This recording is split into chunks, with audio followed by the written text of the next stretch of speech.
So we've got a summoner, so we've got two possible reses, which is good.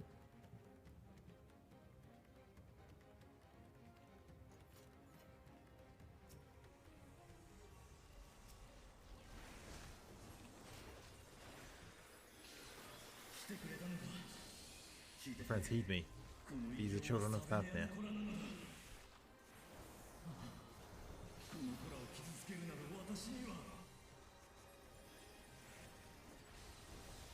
That's a warrior as well, so it should be good.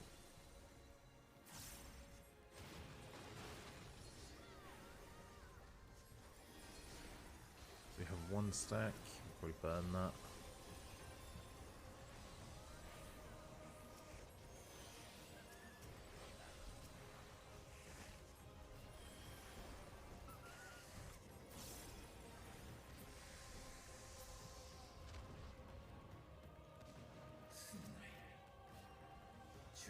This is the only way. I shall silence the beasts of air. Pray continue onwards.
Oh, I'm lagging a little bit.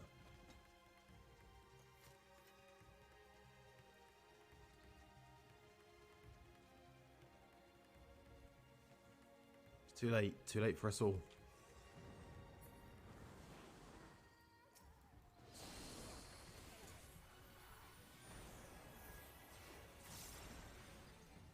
Terminus Snatcher. Shit.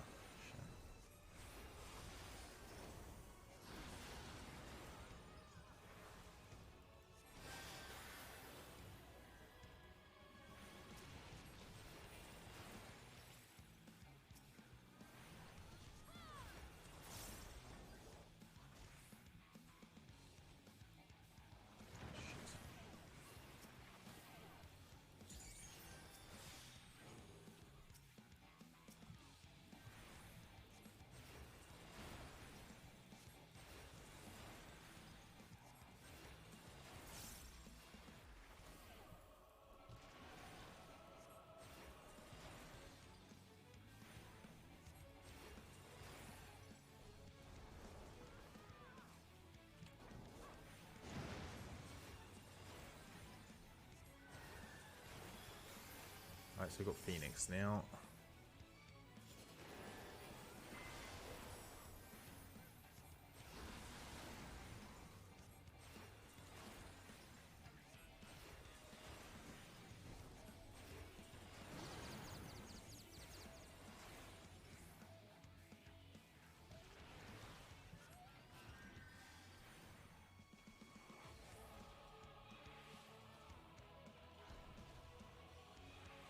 Shit.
Really hope I get that ring.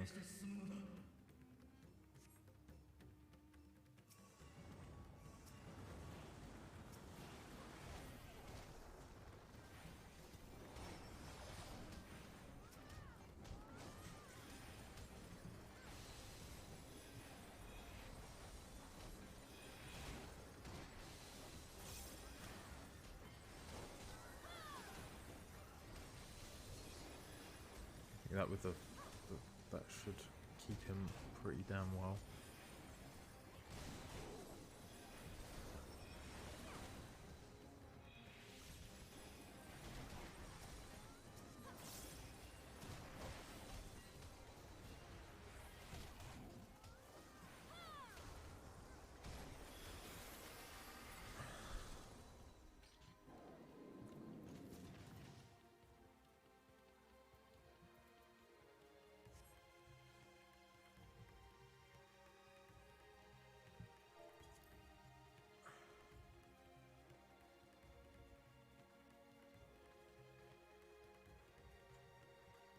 Oh, it's when people turn to despair.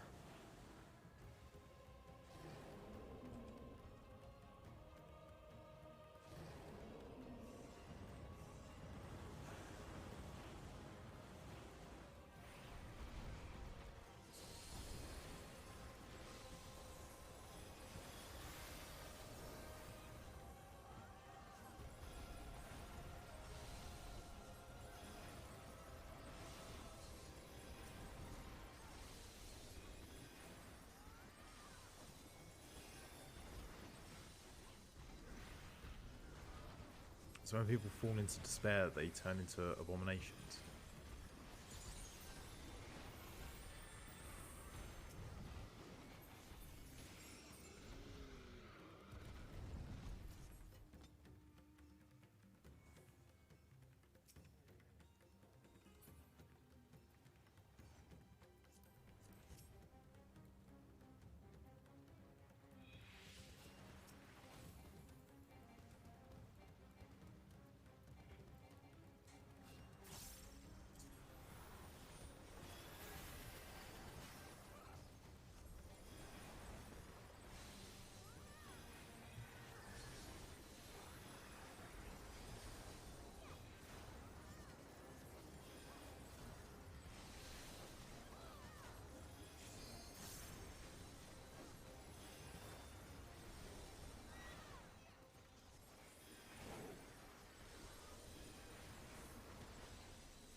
Okay.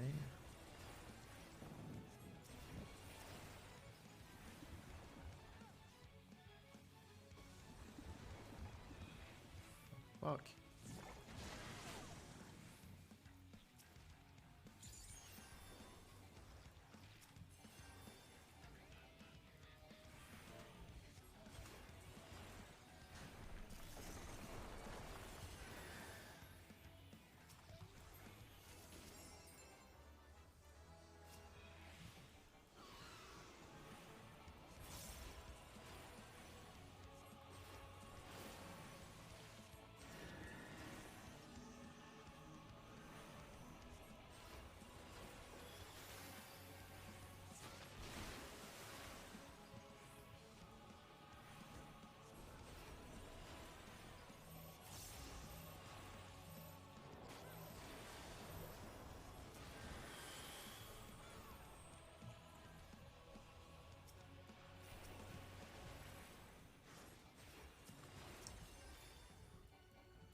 This is a pretty fucking fun dungeon.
Red circle and blue triangle go to opposites.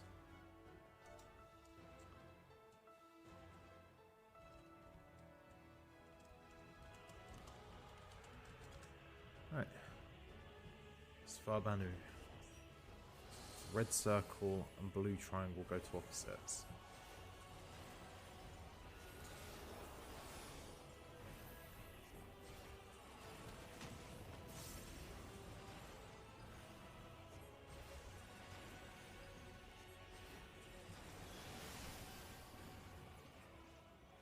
Red circle.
Oh shit, alright.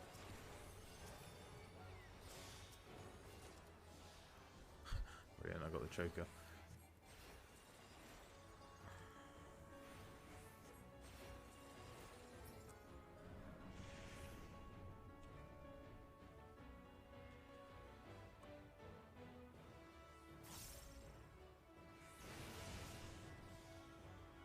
So, okay, I get it.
That was a bit stressful. I'm not really sure I understood the mechanics, but we did it.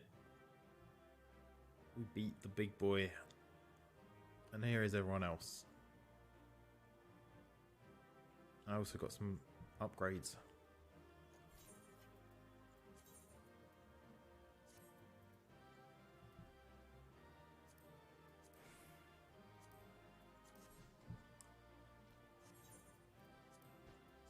Tank gets my honor.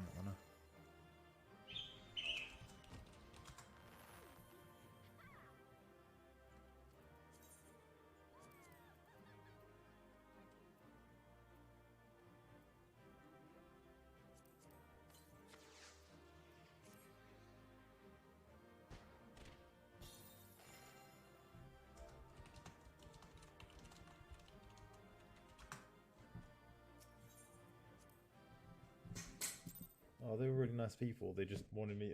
They didn't care about clearing. They just wanted it. They just wanted it to be a good time for me. I love this community sometimes. Ruined. I'm ruined.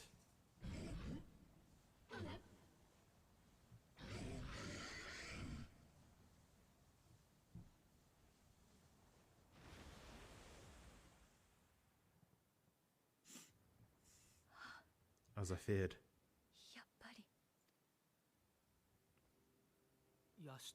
What is it?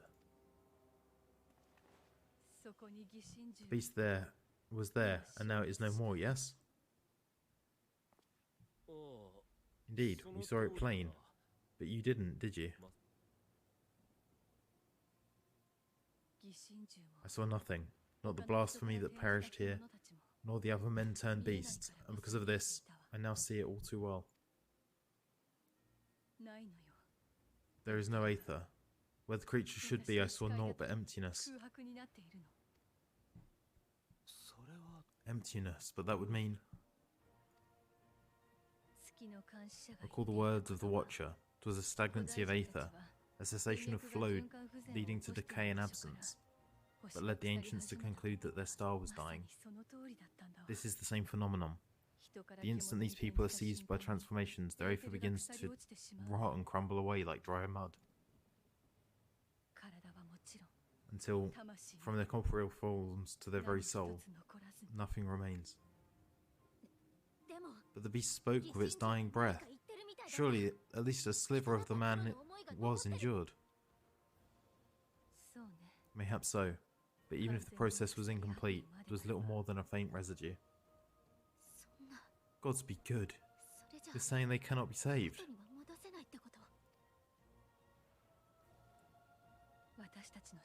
Not by any means known to me, or by any means at all, like as not, for there is naught left to save.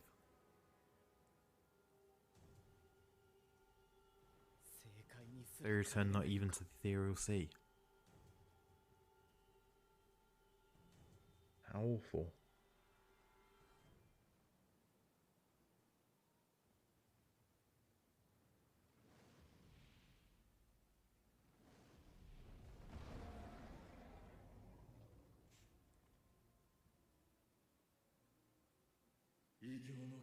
The beasts rage on, their hunger insatiable.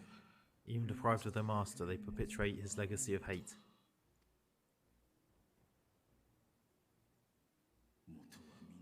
Once proud sons and daughters of Thavnir, all of them, and now I spill their blood.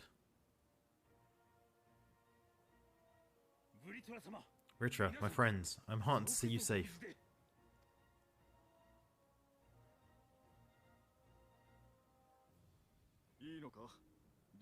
You put your secret at risk. Those closest to me already know the truth I must now share with one and all.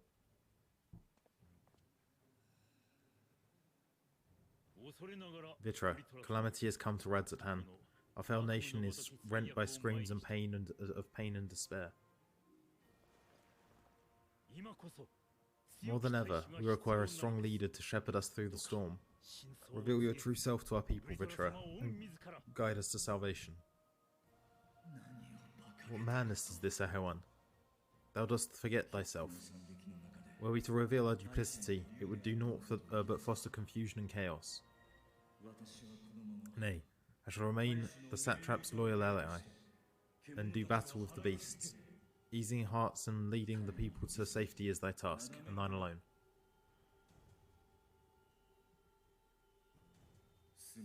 I ask that you remain at Ahawan's side. We render unto him what aid you may. I know not what lies ahead, but without you, Radzatham will not survive.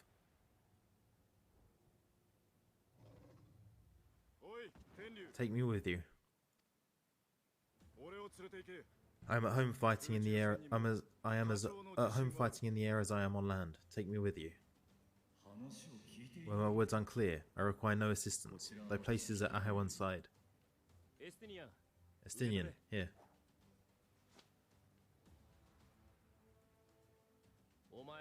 It's the last thing you ever wanted. A link pearl. We'd gain much knowledge from knowing your elevated perspective, and it'll keep you from getting lonely, which I know you loathe. You heard the man. Seems I'm coming with you after all.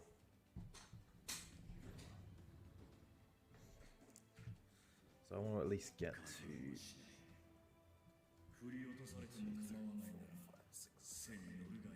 9. Then I pray thy grip is iron. Be it on thy head if thou dost chance to fall. Fair enough. Now shall we?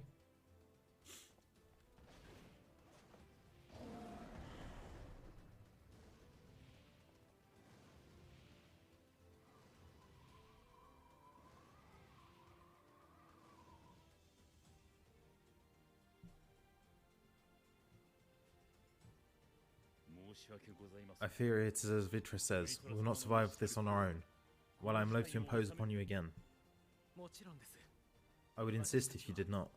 It is the very reason we have come. Then once more I find myself without words to thank you properly. Let's return to the capital and plan our next course of action.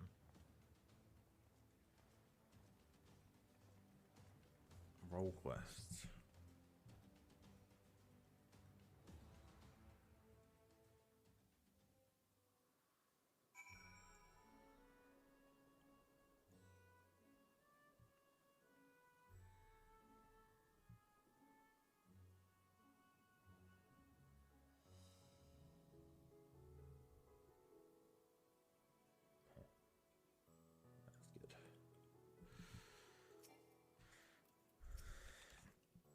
All life must end in death, yet death in turn gives birth to new life. Such is the flow of Aether. To think that the natural cycle could simply be cut off, the very thought of it makes me shudder. After so long and so many sacrifices, we finally found a way to cure the tempered. These poor souls, they vanish without a trace. Is there truly no saving them?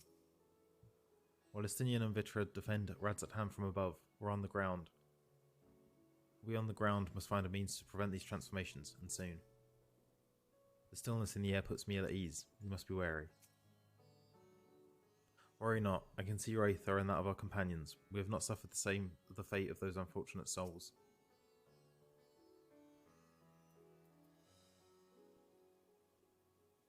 Our radiant host has eliminated the immediate threat to the city, though it pains me to know those beasts were once my own people.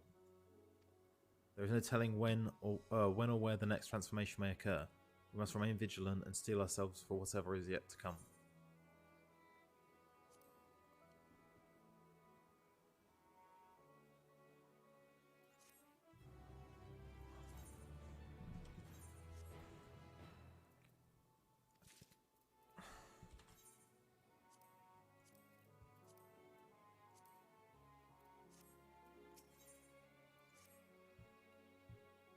Forgive me, my friends, but I must return to Megaduta for the time being. There I can better manage this crisis and dispatch my troops as the situation demands. In that case, we shall carry out an investigation of our own in the city. Mayhap the residents can tell us more about the first of the transformations and the conditions under which it occurred. If we can ascertain what exactly triggers these tragic events, it may give us some insight as to a possible solution.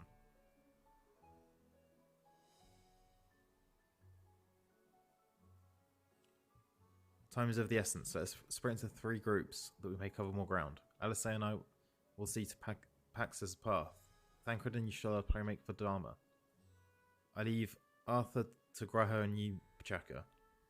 Arthur? Who the fuck is Arthur? I leave Arthur. Oh, it must be a place. Any information you can gather on the first blasphemy or the manifestation of the final days here in the city would be most helpful. When we've completed our respective inquiries, let's reconvene in front of Megaduta, that we might share what we've learned with the satrap.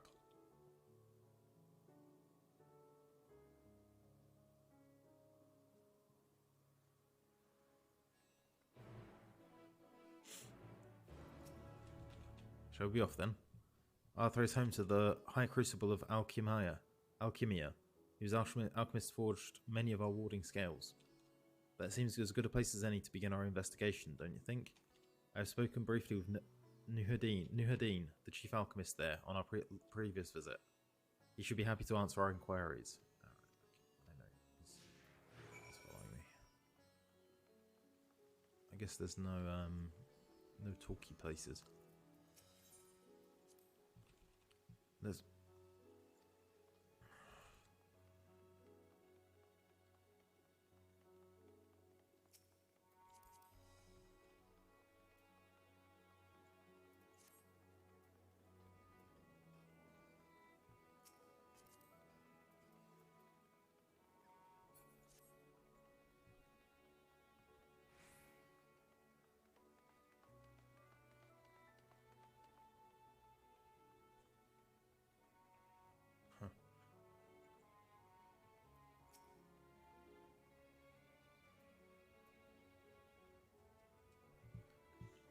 I remember those red eyes. You were with those scions who commissioned the scales from us, yes? I welcome you back to the High Crucible. What brings you here in these troubling times? We're assisting the satrap in investigating the crisis that plagues the city. Did you happen to catch sight of any of the creatures? I did. As I was going about my work, I was disturbed by crashing footsteps so powerful that the very ground shook. I rushed outside and could not believe what I beheld. The night sky was burning. Suddenly, I heard panicked screams coming from the direction of Balshan's Bazaar. In the next instant, a monstrous beast pokes its head out from amidst the stalls. A handful of Radiant rushed to the scene, only to be sent sprawling as the fiend and its minions propelled themselves up skyward. So the blasphemy came from the vicinity of the markets. This knowledge may prove useful. I thank you for sharing your tale. Well, I do believe we now know where we should inquire next. To the bazaar yet, then?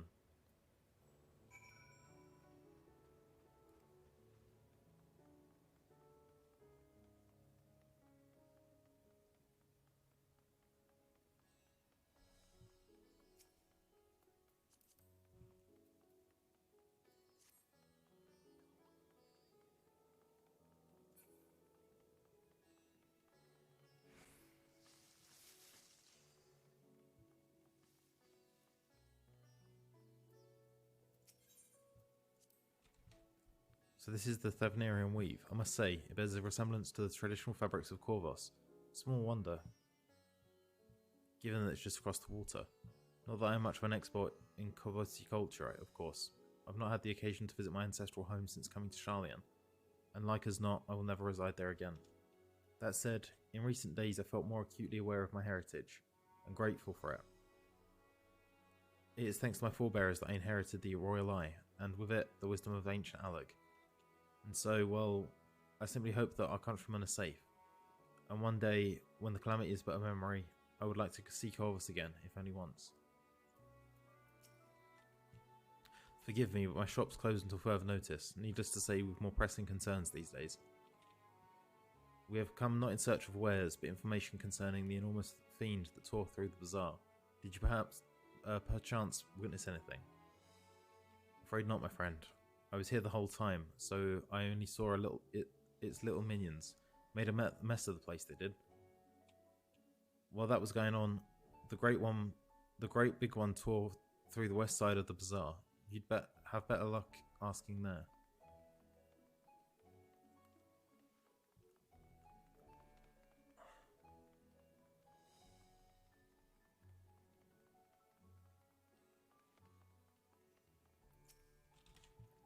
Is something the matter, travellers? If you are lost, I could be of some assistance.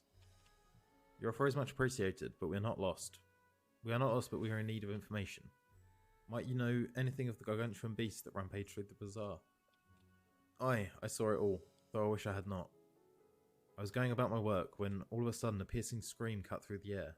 I turned around and there was the fiend, its massive body bursting through the entryway with the force of a tidal wave. And then it was gone, as quickly as it came.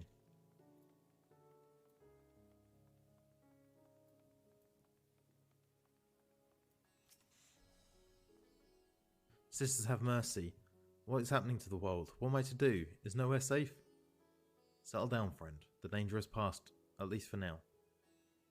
If it's not too painful to remember, could you tell us what you saw? But first I heard the screams, then a horde of ravening beasts came charging towards us. One of them was huge, bigger than a Marriott, throwing people about like ragdolls, and it was eating them.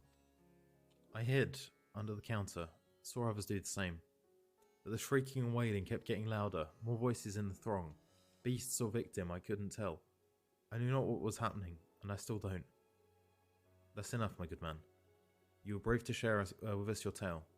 Many of your fellow merchants are safe. The High Crucible too has survived mostly unscathed.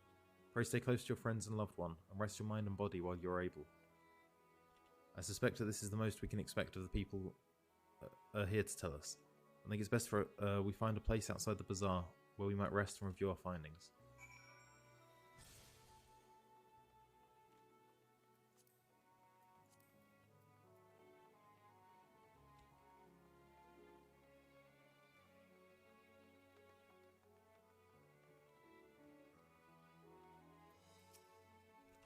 Judging by their accounts, the transformations had already occurred by the time the beast reached the bazaar.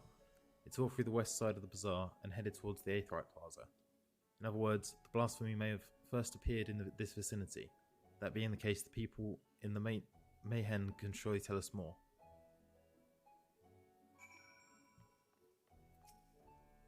That gave me quite a fright. What in heaven's name was that thing that came screaming out of Mirrorheads?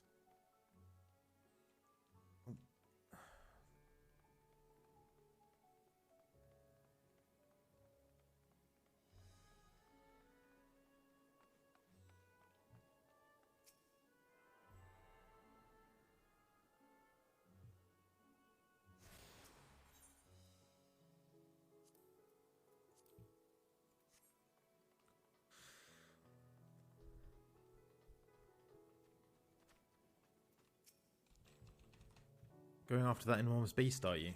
Aye, I saw it, including the very instant that poor bastard had transformed. Damn the gods for putting me there. It started over there, by the window. A few men, merchants probably, talking and drinking. Conversation must have taken a turn for the worst. Next thing I know, the leader, I suppose he was, buries his head in his hand, and black mist was swirling around him. Then his whole body bursts apart, and there stands a hideous, slavering beast, massive and foul, all gaping maws and bulging eyes. His friends start shrieking, then the black mist comes again, till the change takes them too. The stuff of nightmares, I tell you. Nightmarish indeed. Incidentally, do you perchance know who those merchants were? No, I'm a decorator by trade. Not much cause to mingle with their sort. Saw Milhill, the barmaid, chatting with them though. She might know something.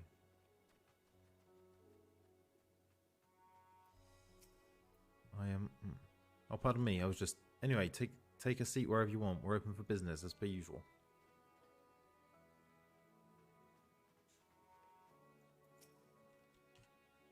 Even after repairing all that damage, it'll take a while for business to pick up again. You mean the blasphemy? That's what the Radiant have been calling it, anyway. I saw it too. We all did. I was just standing here at the counter as Mirrad poured me a drink. Then suddenly there came this dreadful sound, like a pained, angry groan. It was unlike anything I'd ever heard. I turned around in shock, and from an enormous cloud of black mist rose the creature, enormous and ghastly to behold. As for what happened next, to recall it sends shivers up my spine. By some stroke of fortune, I was able to slip outside before the beast got his claws on me, but the sight that greeted me offered no solace. The blue sky above turned red as blood. Myriad, myself, and the other survivors clung to each other for dear life until the Radiant host came to our aid. Wait, did I hear you correctly? The beast manifested before the sky began to burn. I'm certain of it. The windows here offer a clear view of the sky, and I saw nothing out of the ordinary until the beast appeared and began to rage.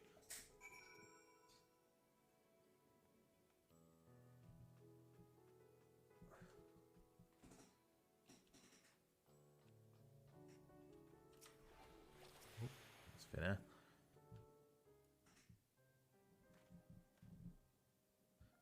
Oh, hello there, and welcome to Myriad's Mayhane. What can I get you?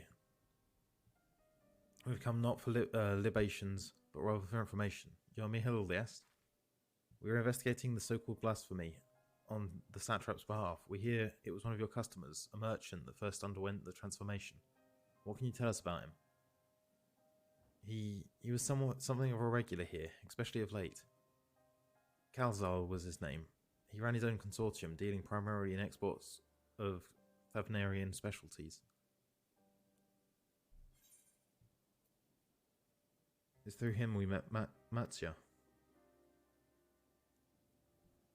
Yes, the names ring a bell. Didn't you meet both of them on your first trip to Thavnir? If I recall correctly, Kalzal ran a trading operation in Yedlimat, and it was there that you made Matsya's acquaintance. Yes, that's the same Kalzal, no doubt. A rather successful man from what I gather. That said, it was clear he had fallen on hard times of late. Those ghastly towers popping up everywhere cannot have been good for business. Even now, with the towers gone, the collapse of the Empire has led to all sorts of problems elsewhere. The market for luxuries is surely not what it once was. Trying times for the head of a trading consortium, it seems. Indeed. Kalzal was a passionate man. Even as his own business suffered, he did what he could to provide for the artisans, fishermen, and many others who counted on him to sell their wares. Indeed. That was the very topic of yesterday's meeting, as far as I could hear. Yet, as they discussed matters further, Kalzal's tone grew grave and grim. It was then that... Forgive me, I would not have you recall the memory if it brings you pain. If I could, I would ask just one more thing. Did you notice anything unusual about Kalzal in particular? Please, anything at all? Sorry, nothing springs to mind. Perhaps someone else can help you. Kalzal lived for his work, and had no family that I know of. His employees and associates knew him best, but they too are lost to us.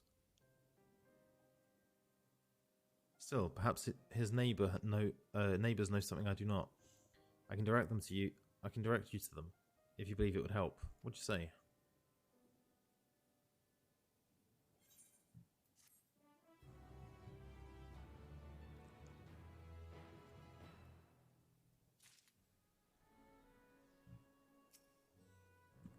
Thanks to Miliel, it appears we have a new lead. Let's leave no stone unturned.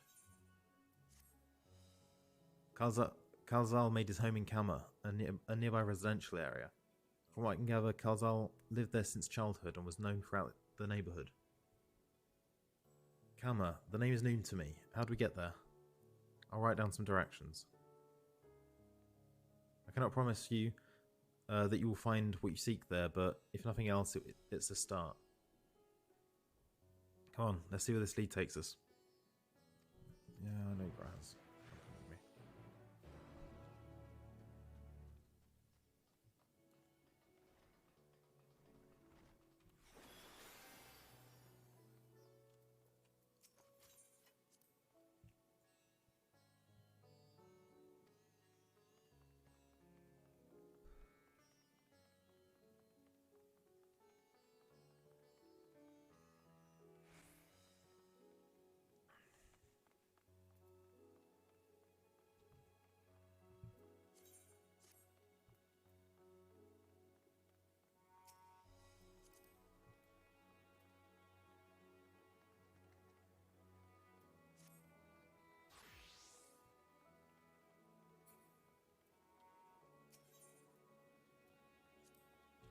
The president of Kama should know more of his circumstances. If we follow Mihil's direction, we'll be there in no time.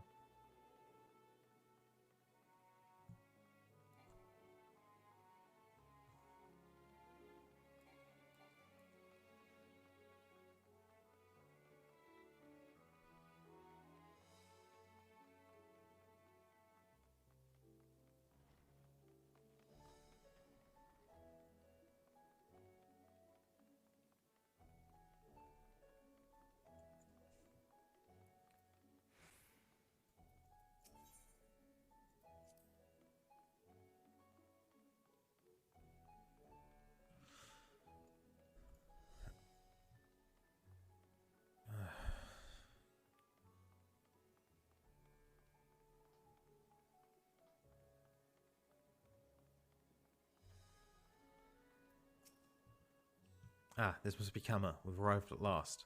Let's begin questioning the residents without delay. No doubt someone here can tell us more about Kazal. Given recent events, I imagine many are taking shelter indoors.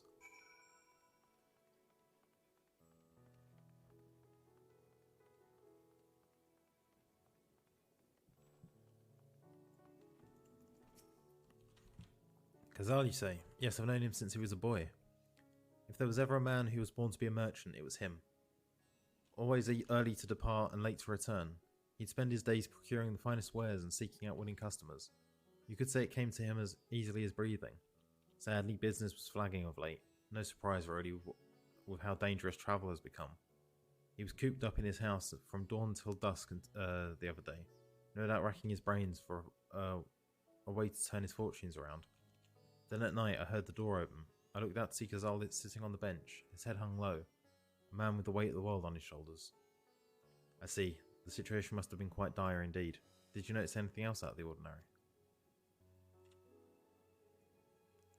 Nothing to speak of. Other than the troubles with his consortium, he was always the same old Kazal. Cordial and honest, like always. These questions you're asking. Has something happened to him? He wasn't caught up in that terrible incident at the bazaar, was he? I don't travel much these days, but my daughter told me not to venture outside. Stuck here as I am, I've heard little about the bazaar goings on. Rest assured, the city is safer now, but the situation may change without warning. I urge you, stay close to your daughter and be prepared to take refuge should the satrap order it.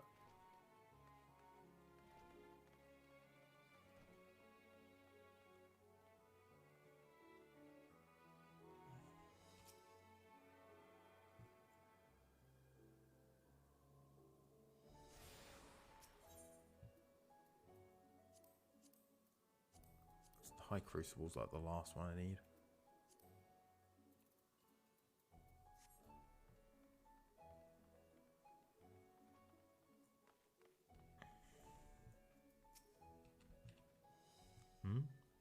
Could you come back another time? I just woke up and I'm not exactly in the mood for idle chit-chat. Well, that's one way to avoid the panic, I suppose. Pardon our intrusion. You may not have noticed, but a great danger has come to Thavnir. I encourage you to stay alert and prepare to flee the city should the situation turn dire.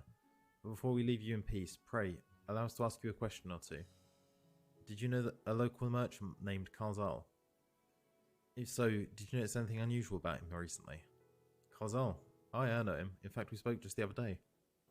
Like many others, his business was doing poorly. Still, it seemed as though he'd managed to turn things around. Thanks to a generous order from Ruveda Fibers, where he was practically dancing in the streets. I haven't spoken to him since, but I assume it all went well. Jinabaha might be able to tell you more, though. As I recall, he was the one who brokered the arrangement. Jinabaha at Ruveda Fibers. That sounds promising.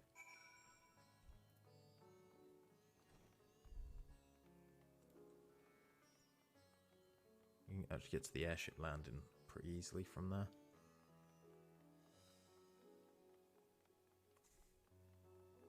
And then it's just this one. I might as well just go and do that.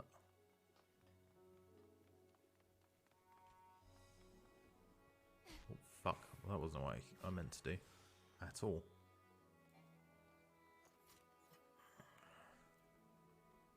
Let's just go get this one, and then we'll get the aetherite current, the aether airship landing, and that should be all of them apart from the main aetherite.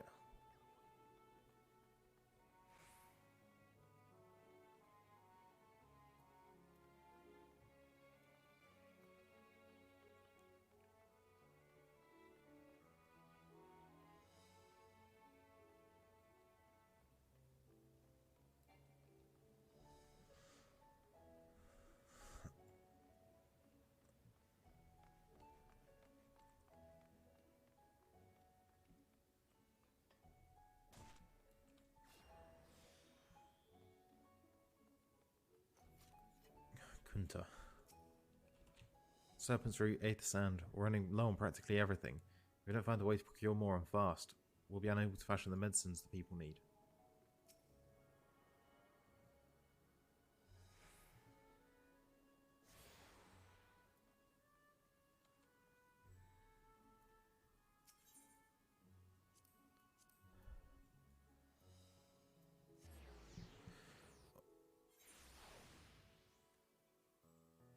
Oh, I turned my sound down. No.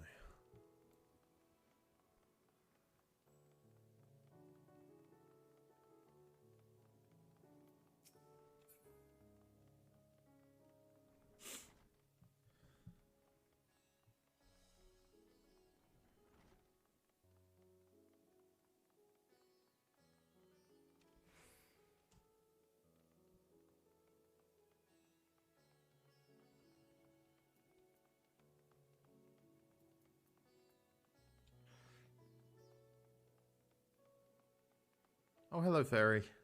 That's alright. We're, the world's ending. That's what you missed. You missed about all. That's about all you missed. We're just investigating.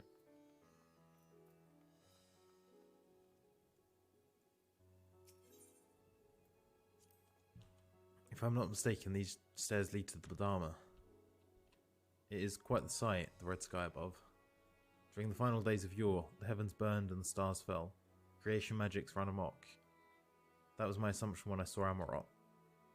Perhaps the ancients believed the same, that the terror of a single powerful individual was the cause of their calamity. And yet, those selfsame horrors now manifest themselves before our eyes.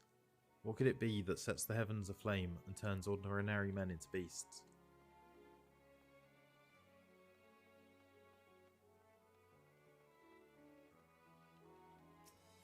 I've already got this one. So it is literally just the airship landing we need. Can I get there from here?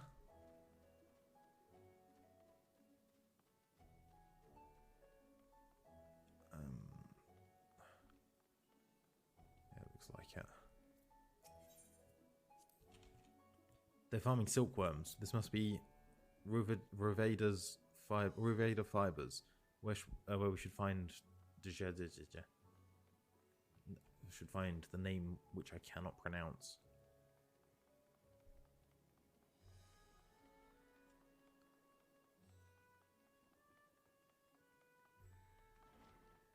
Alright, let's take this aetheryte. And then all we need is this one, and we'll have all of them. Oh. You attune yourself to all the Aethernet shards in Rad's at hand. There we go. That's what we needed. So now we can teleport to any of them.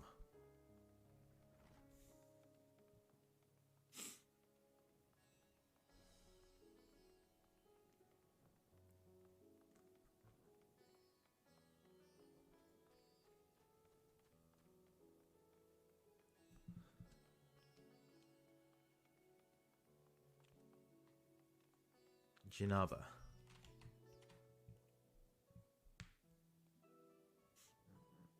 And hurry, I say, there's no time to waste.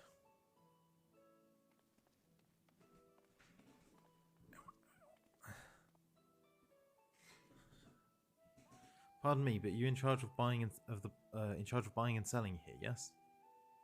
We have a few questions that we'd like to... I'm sorry, but I simply don't have time to chat. If you haven't noticed, we have our hands full at the moment. We must carry all our wares and equipment to safety before those accursed beasts return. In that case, might we be of assistance? Perhaps we could speak while on the job when the job is done. Very well. You can start by helping us move our equipment. Ask the others what to put where.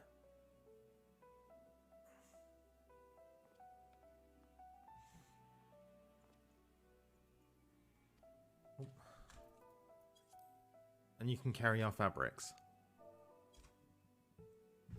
Go through that door and speak with Kamala. She'll tell you the rest. Remember, these textiles are our livelihoods. Handle them with care. Of course.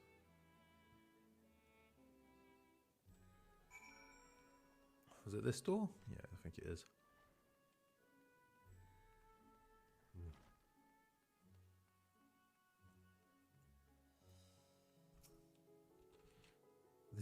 This area is for employees only. Out, out.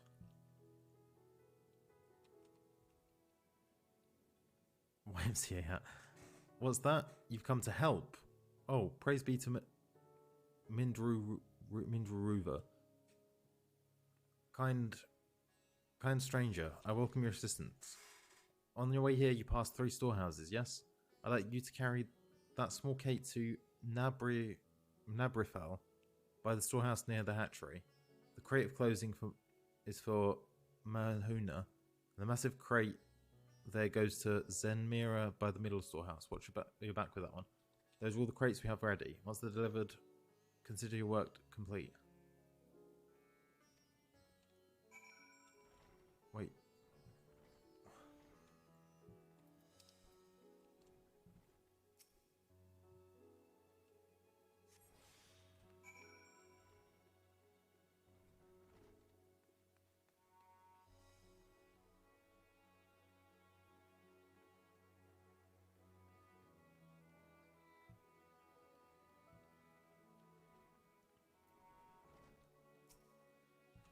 Thread is it? Then you come to the right place. We thank you for your aid.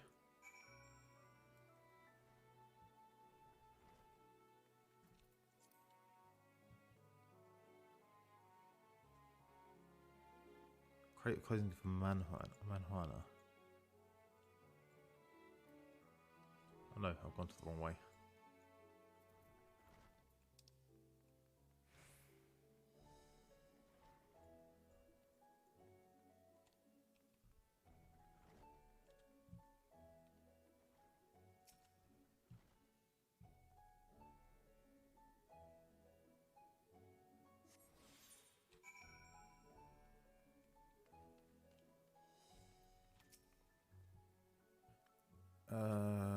Yeah.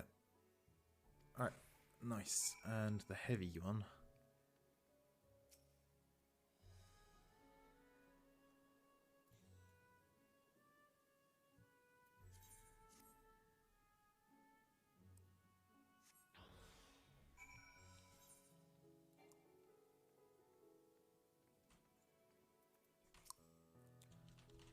Wrong one, aren't you? Good thing you never know when you'll need to defend yourself. Great fabrics is it. Exactly what I was aiming to receive. Oh, very good. There we go. We've done everything. We did it. You carried all the crates to the storehouses, you say. And quickly too. Why, I've never seen anyone so strong. I and my associates will see to the rest, so please return to Jinabaha and assure him our work is proceeding apace. To tell the truth, we're grateful for this distraction. Too many terrible happenings of late. But generous souls like yourself give me hope that we may emerge from this trial even stronger. I pray we meet again in more peaceful times. Can I just go this way?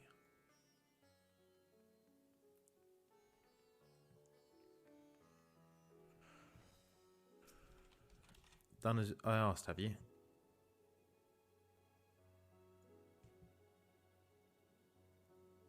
If Kamala is satisfied with your work, then so am I. You have done us a great favour, traveller.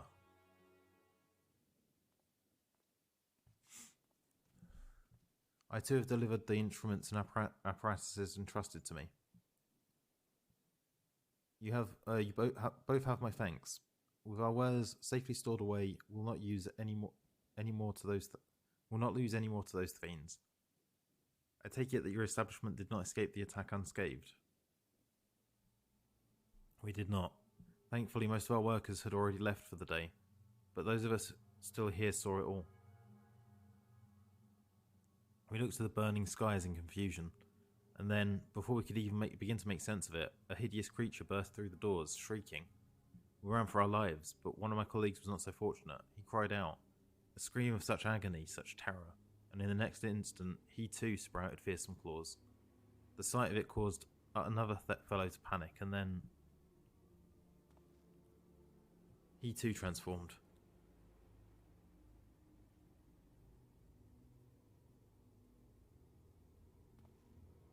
I'm sorry, was there something you wanted to ask?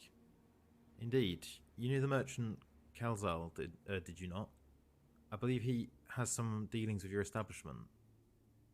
Kalzal, I know him well. We'd arranged for his consortium to deliver a large shipment of fabric, but in the end we received a better offer and had to turn him down. I understand his business is struggling, but so is ours. Another of our reliable trading partners agreed to transport some goods for a much smaller commission. We'd have been fools to refuse. I felt terrible for withdrawing the offer, but you must understand, we simply had no choice. He tried to put on a brave face when I delivered the news, but his dejection and despair were plain as day. He said he'd discuss it with his associates, but I could tell he'd all but given up hope. Dejection and despair. Yeah, I think it's when they despair that they turn.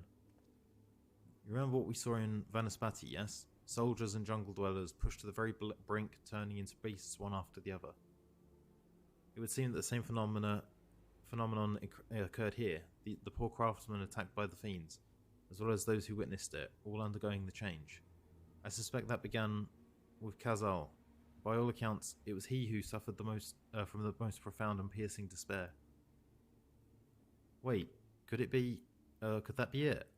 That such intense emotions were what triggered his transformation? Much remains unclear, but I believe we are drawing closer to an answer. At any rate, we must discuss our findings with the others.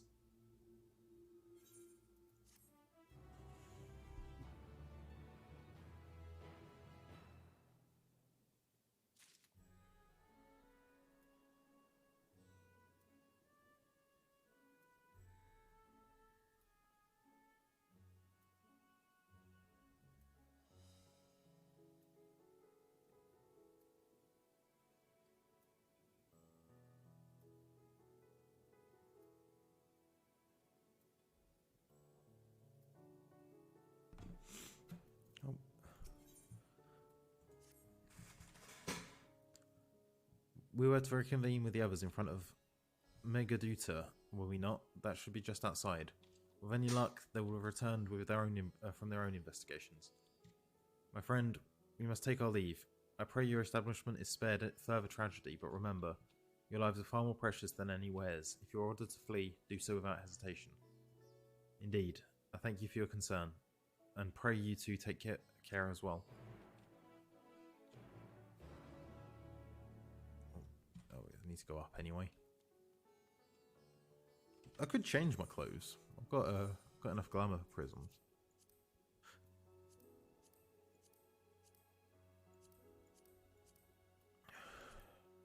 Let's go with Minfilia's outfit, and we'll lose the hat.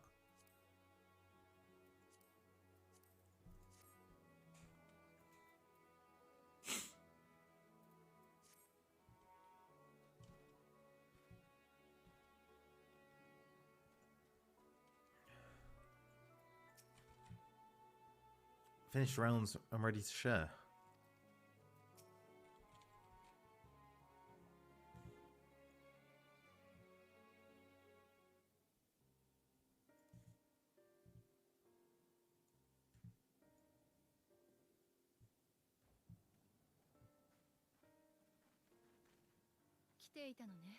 There you are. You've spoken with the survivors. Indeed. We thought to share what we'd gleaned. That we might together gain a greater understanding of the present circumstances. Fortuitous timing. Alice and I completed our own investigations not long ago. Then we should take a moment to compare notes. Shall we begin with the two of you?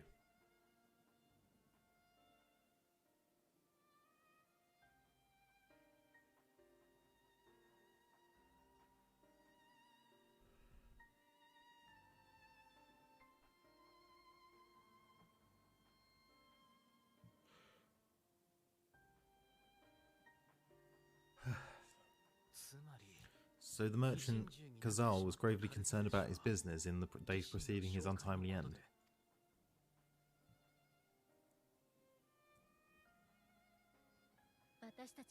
The tales we heard were much the same. The first victims to be changed into blasphemies were all overcome with anguish of one manner or another. Then those who saw their loved ones stolen before their eyes succumbed to a similar panic, setting in motion a chain of transformations. Fear, unease, despair. These negative feelings serve as a catalyst. If so, then it is not unlike the calamity that befell the ancients. With their creation magics, they unwittingly gave form to untold horrors. They had simply lost control. Surely it would have manifested in many forms, not all of them monstrous. Yet somehow this phenomenon is triggered solely by the darkness in their hearts, a common thread with what we now witness. Common but not identical. While the beasts the ancients faced were forged with magic alone, those today are born of sentient beings. Why remains to be seen. But there is one fundamental difference between us and our predecessors. Our souls are sundered, whereas theirs were not. Perhaps that single variable makes all the difference. If I may, there was another detail that troubled me. We have it on good authority that Khazar's transformation took place before the skies began to burn. What? If that's true, then the situation's more dire than we realised. It means, even if there's no ominous signs presaging the final days, anyone, anywhere has the potential to become a beast. Even in lands we thought safe, even as we speak.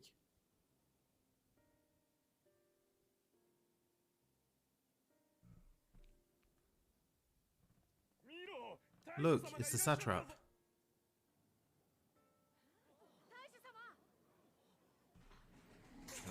Raise my chair.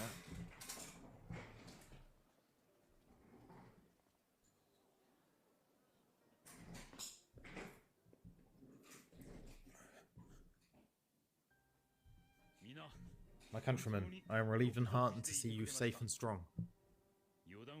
While the danger has not yet passed, far from it, allow me to assure you that the beasts that rage within the city walls have been exterminated to the last.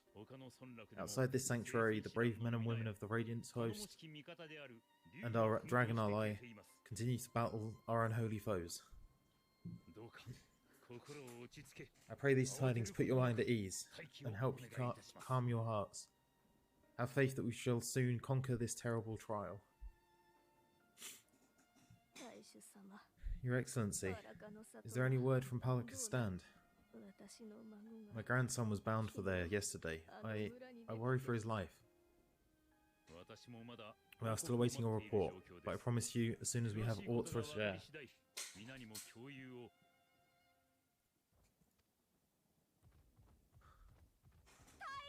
Your Excellency.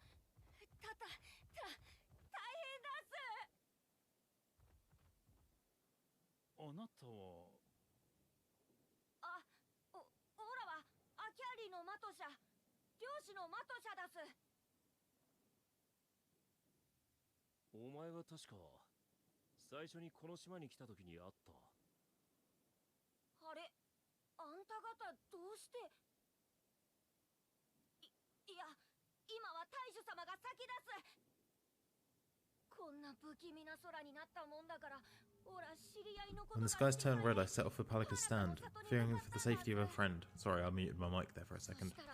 But as I drew near the village, I saw dreadful beasts about. No, gods have mercy. Your Excellency, save my grandson, I beg of you.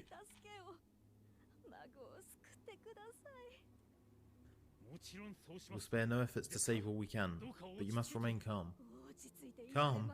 You tell me to be calm? You saw those beasts. They tore our bravest warriors limb from limb.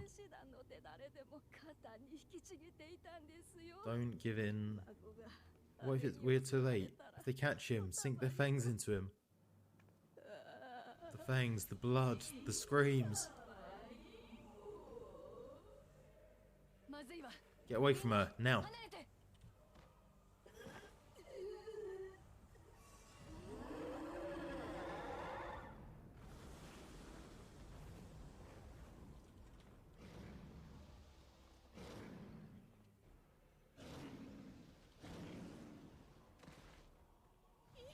No, no!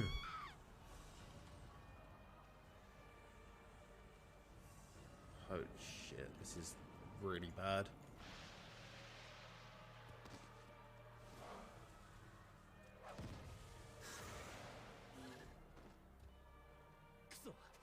Damn it, we've got to kill them before it spreads. We'll handle this. See the townspeople to safety.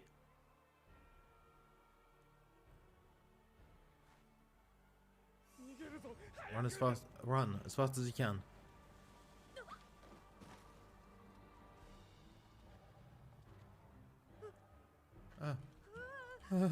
No.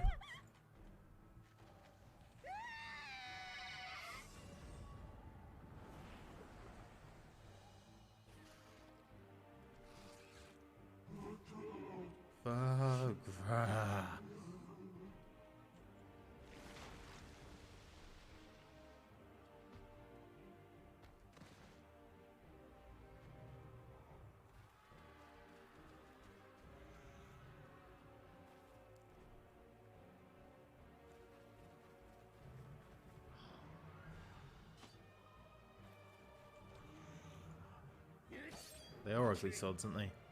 They were people.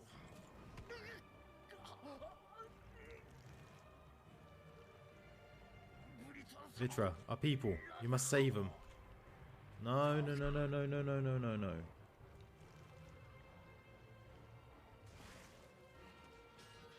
Oh shit.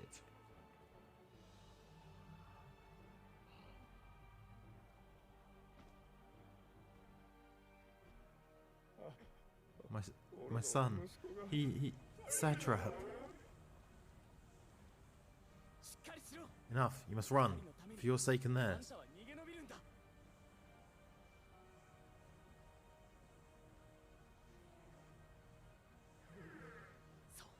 Yes, you will survive. You must.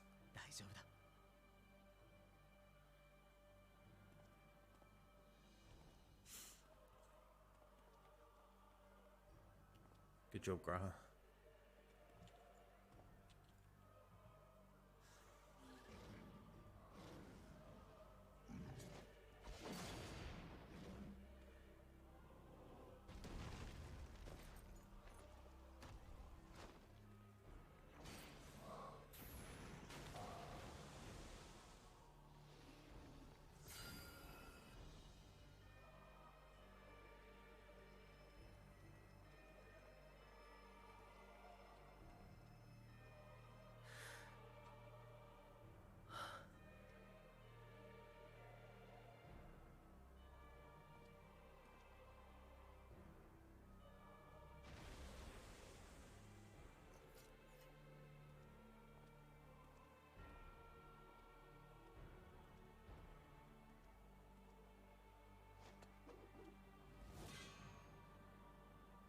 Oh, here he is. Crystal Exarch. Be strong, my friends. Fear not, for we'll defeat these abominations.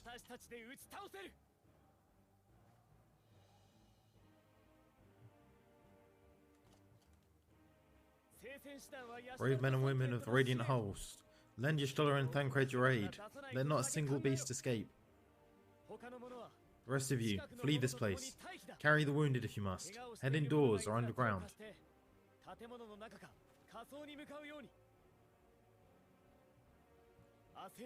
Above all, stay calm. No beast will follow you. We'll see to that. Oh, I love him so much. Alphino, Alice, leave the city to us and make for Palaka's stand at once.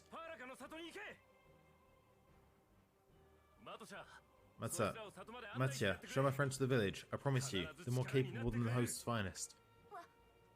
Right. Go with them, will you?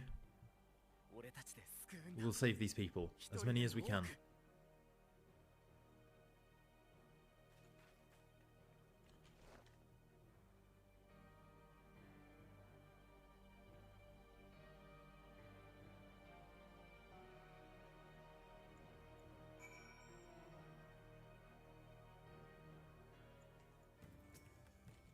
We meet again. You do remember me, yes? You saved my skin twice over in Yedlimad. And now I find myself turning to you for help once more. But let's tarry in it here no longer. Damn it all, staying calm isn't exactly my forte. We must save Palaka's stand, no matter what it takes. Mattia, it pains me to put you in harm's way, but I would ask you to aid us as well. Of course, Palaka's stand is not far, just down that hill.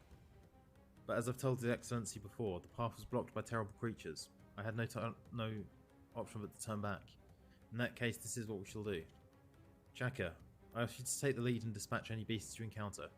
Alice and I will keep Matsia hidden amongst the trees and follow when the path is clear. There's no telling what dangers await us. Keep your eyes peeled.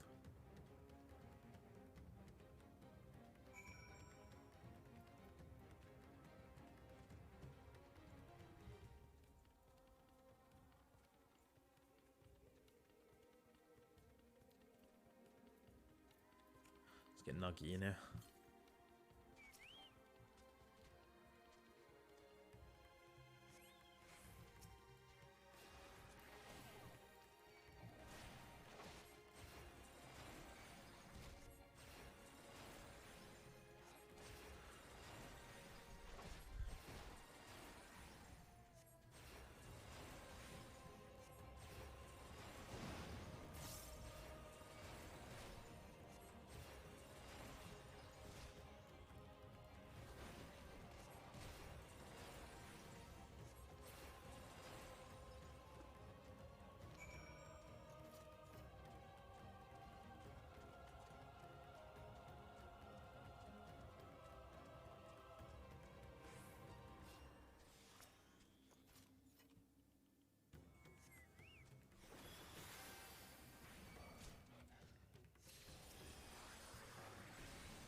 Right, so that should be the last of this.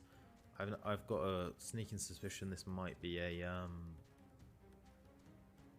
instance.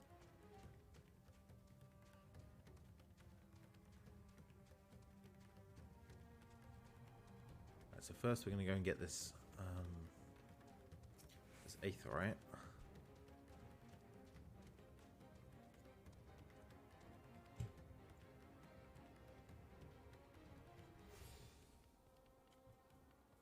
So we can teleport here at any time. What's happened to them? Good work, Checker. Though I worry for Matsuya.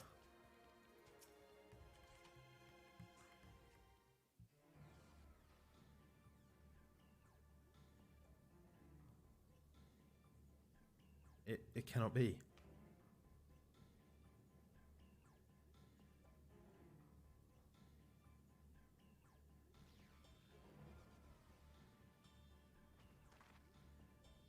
We must kill those we can, and quickly.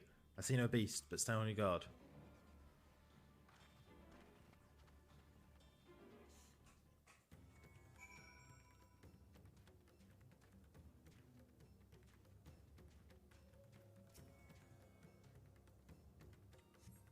The villager has no pulse, nor do they appear to be breathing.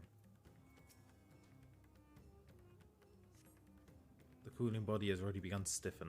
The massive wound suggests the villager was gored by a terrible beast.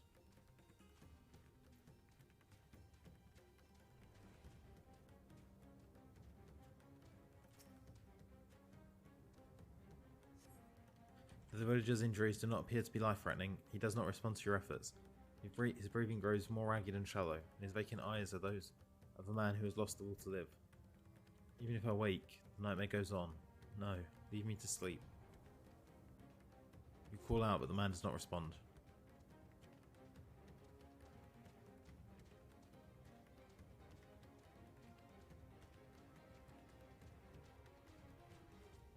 Frightened aura.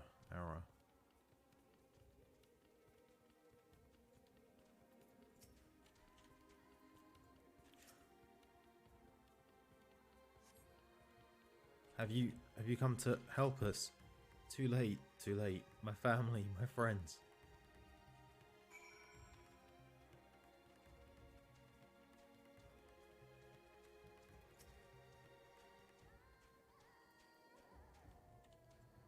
Are these the only villagers who survived?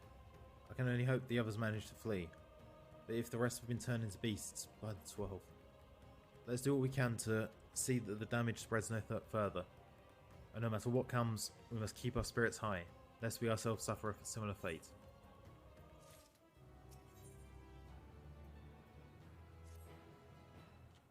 I can tend to the rest. Pray look after Matsuya.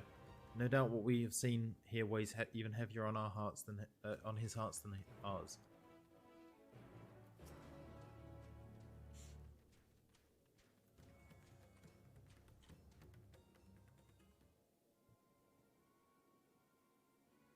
Alright, we're going to go until the end of this arc.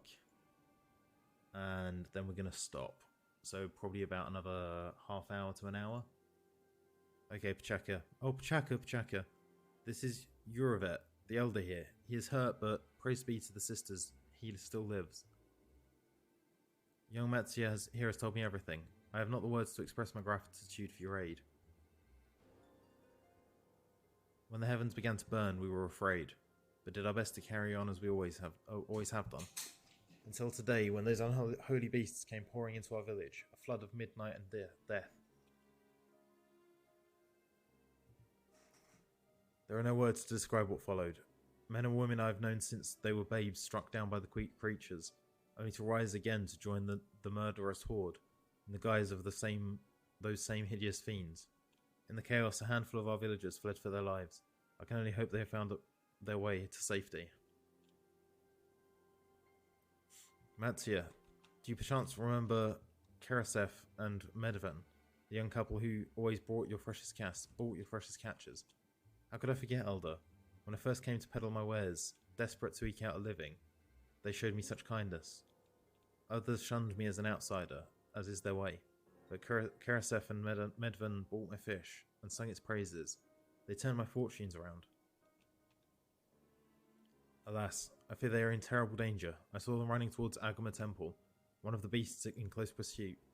They had their child, still but a tiny babe. To elude these fiends while caring for one so young is an impossible task. Surely.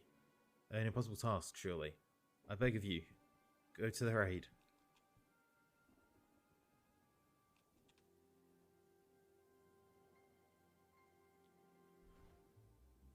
I want to help them.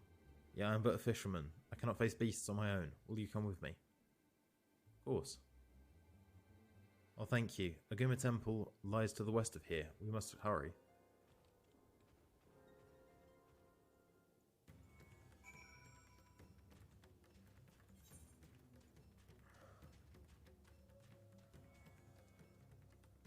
Might as well go and grab some of these zones as well whilst we're at it.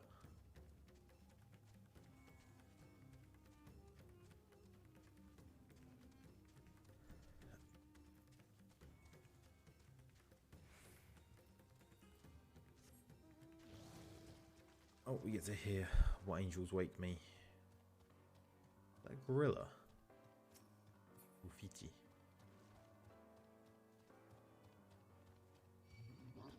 Yeah, that's a monkey. Alright, I'll see you later.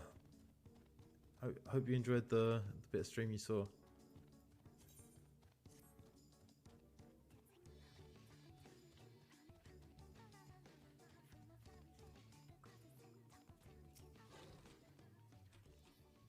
The temple is just ahead. It was built by those who worship Saint Agama, but sadly fallen into disrepair in the recent years. If my friends made it this far, they're no doubt hiding somewhere in the midst of the ruins. No, please, stay back. Oh, ah. That was Kurosef. Oh no, this is not good. I'll take a look. Please do. The cry came from the ruins. You must hurry.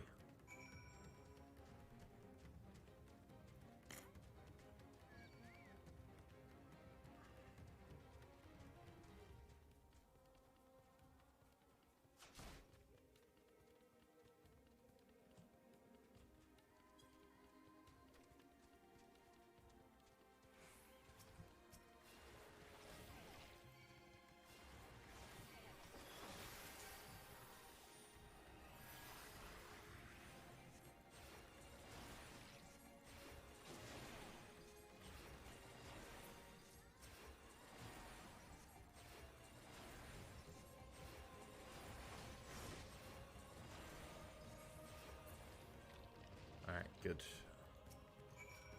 Please be alive. Please be alive. Bye.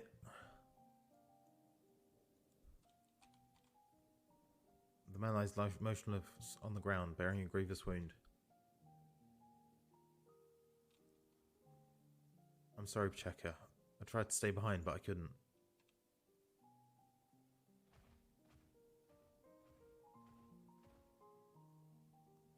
No, it cannot be. Is anyone...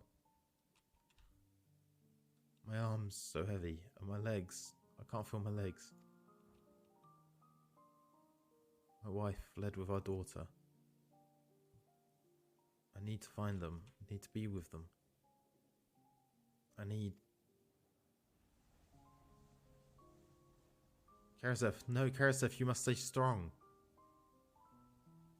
More time. I thought I had...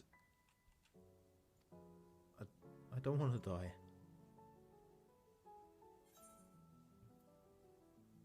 Dry his tears.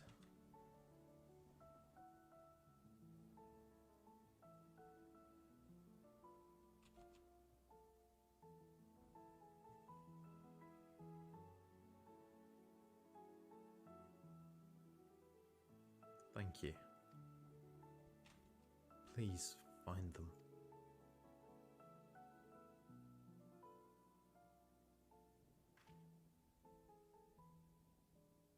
Mevan still lives, and she has their child. We must search the jungle between here and Palika's stand. There is nowhere else she could have gone, I think.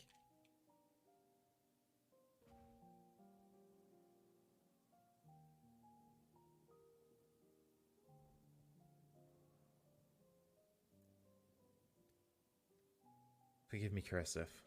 Once we have saved your wife and child, we will return and lay you to rest.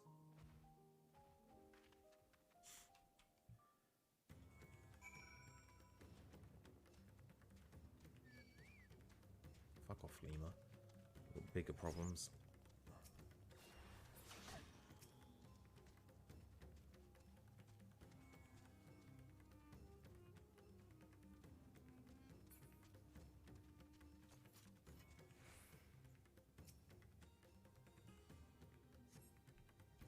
You see no tracks or other signs of recent travel. Medvin and the child must be elsewhere.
Yeah, I've got the choker.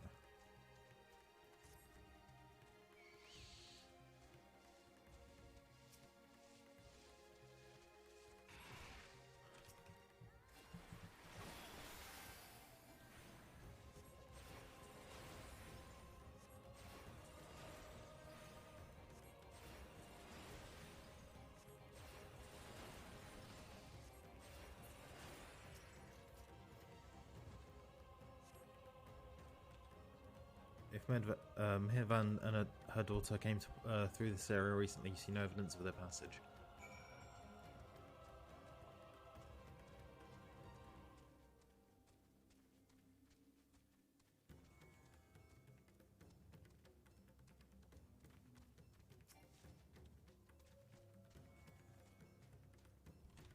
Did you see any sign of them? I found nothing. Perhaps the beasts have chased them further from the village. O gods above, I beseech you, pray deliver Medvan and her little one to safety.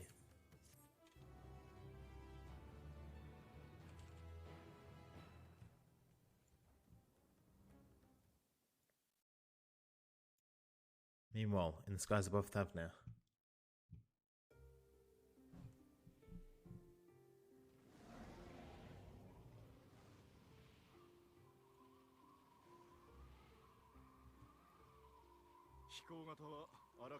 No more troubles, enemies to trouble us here.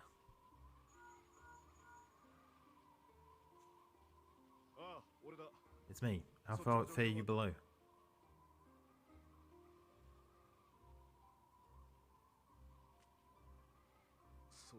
Understood. I will inform Vitra.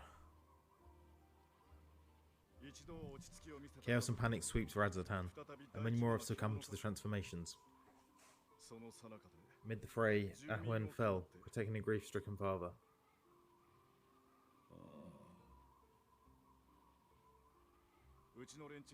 My friends fight alongside your radiant host to secure the capital. These have been sighted in Palika's stand as well. We have divided our forces in hopes of quelling the threat here. Of small solace is that we now know what triggers the transformation. As my companions tell it,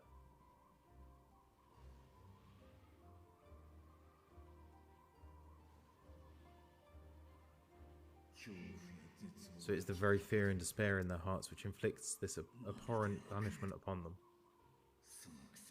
A nightmare from which my children will never wake. Oh, capricious and cruel fate. They are undeserving of such condemnation. Will you wallow in sorrow, or rise to the occasion? Radzatan is leaderless. Before he passed, Ahwan sought to reveal the truth to his people, honor his wishes. To what end? To breed a new conflict between dragon and man. These claws could reduce thee to shreds with a touch. These jaws crush their bones to dust. Only through my proxy could I walk with my children.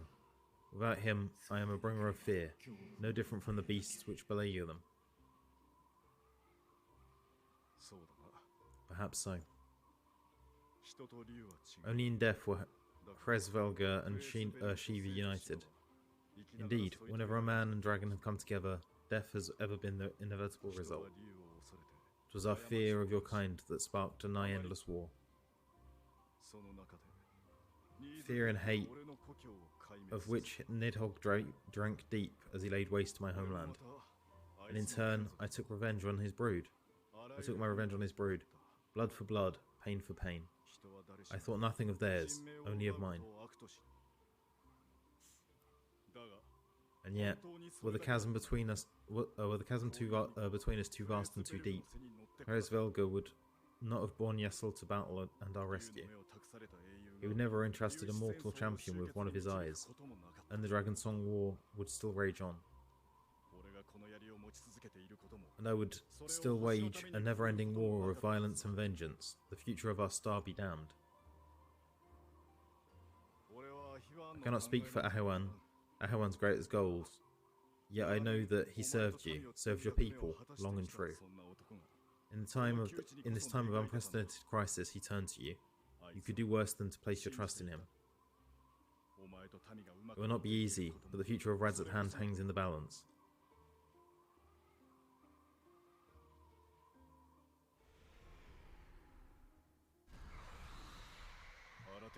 We have company.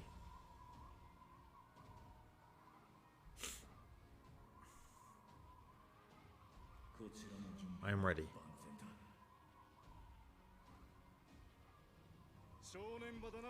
The hour is come, Vritra. It's all or nothing.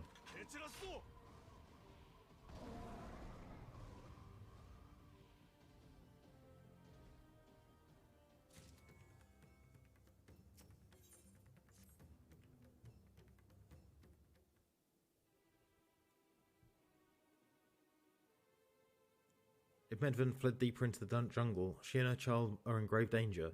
Whatever are we to do? Gods have mercy. You cannot let fear consume you.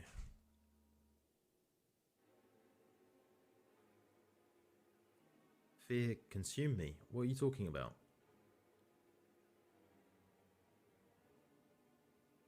Then I too could become a beast. I understand, I think. I've seen to the wounded. How did you the two of you fare? Did you find your friends?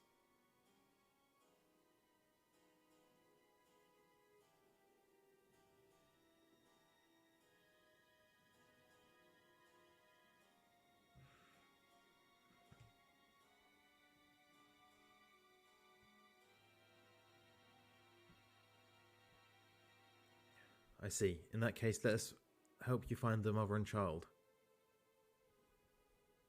Before we leave, we must ensure the village will be safe in our absence. Alice and I will patrol the area in search for more beasts. Would you and Matsuya speak with Elder Yurovin? Pray explain to him the situation and join us as soon as you're able.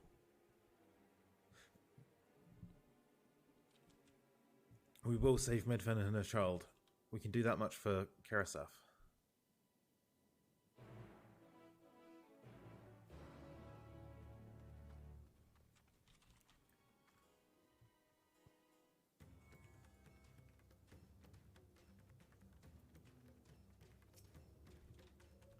It will not be easy, but I will tell the Elder about Karasaf. I'm heartened to see you both safe, but what of the family? We found Karasaf, but he... Say no more, I understand. We've lost another of our dear friends. Karasaf may be gone, but there is still hope for Medven and her child. Please find them, I beg of you. And if, in your search, you come across anyone else who escaped the slaughter, pray tell them what has happened. I will do my best to keep the villagers safe and their spirits high. Come, let's rejoin your friends at once.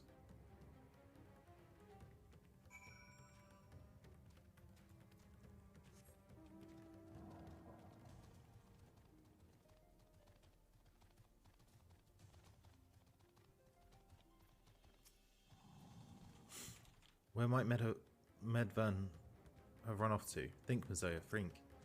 Matsuya, think. We encountered no beasts during our patrols, thankfully. I'm based to report that the vicinity appears to be beast-free, no doubt thanks to your earlier efforts.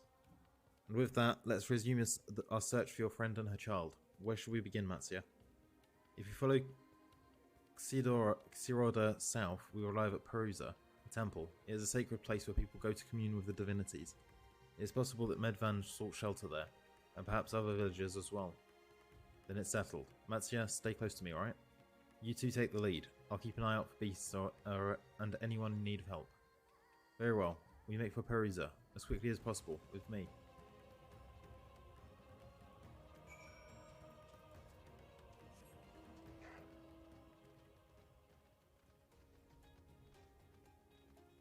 That's the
Thank you, I thought I was done for.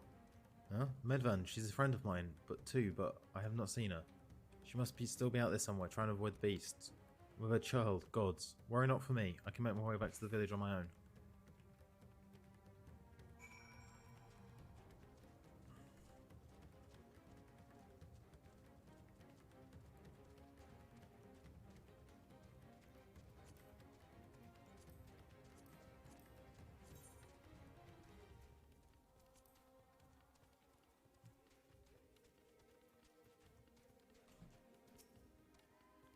Shaka, wait. Perusa lies ahead, but something terrible has happened. The beasts have come, and many have already been killed. Alpha and Alice have gone to do what they can, but there are so many. More than I can count. You must be ready.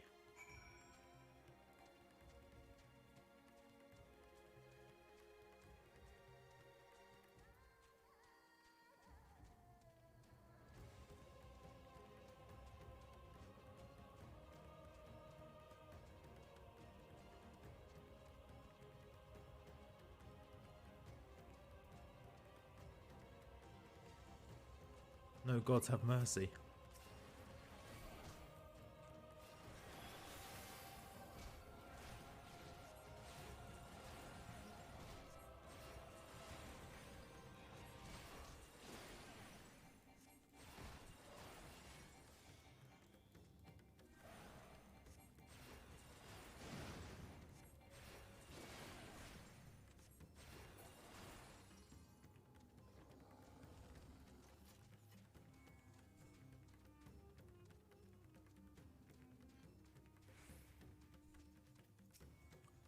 Remain calm and do not wander off. I will tend to the wounded.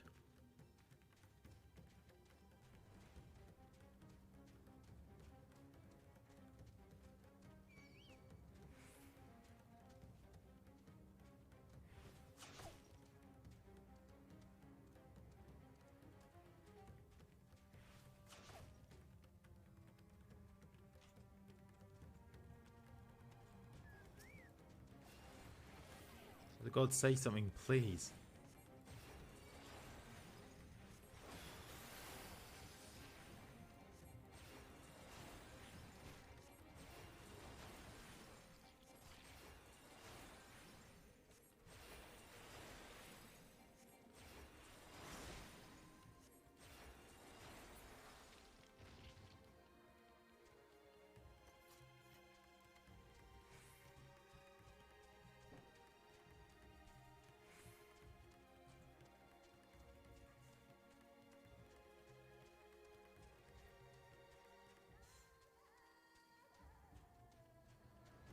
No, I don't want to die. Not here. Not like this.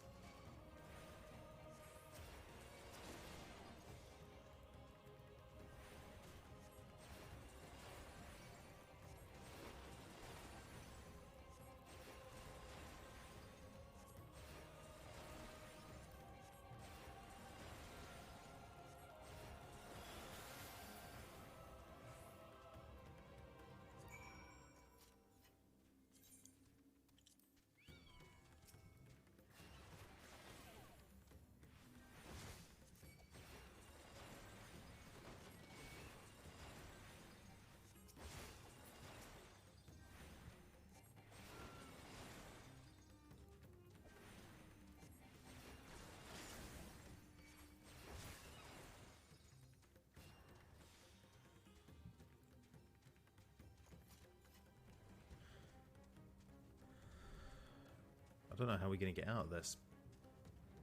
There's got to be a solution.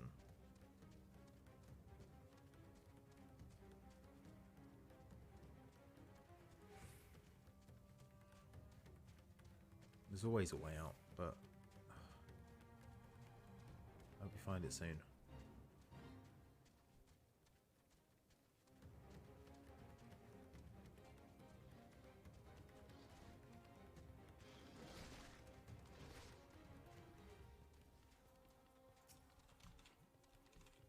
There you are. How fare the others?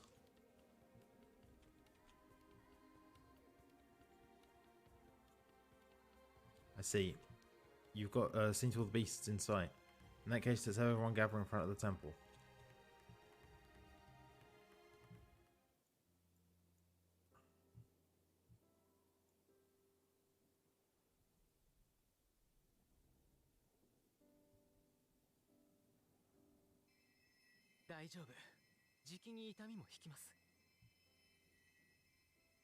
Courage, friend. The pain will pass. Has anyone seen Mevan?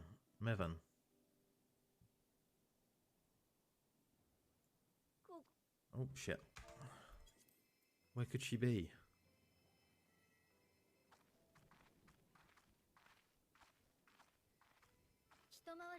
We've dealt with the blasphemies and made certain no villagers are still in hiding. Good work. We've always tended to the wounded as best we can. What will become of us? Help is on the way, surely. We have to abandon our homes now, but we will return someday. But where can we go? Is anywhere even safe?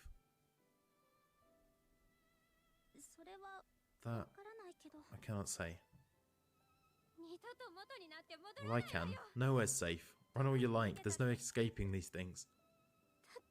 Even if I could, it's too late for my family.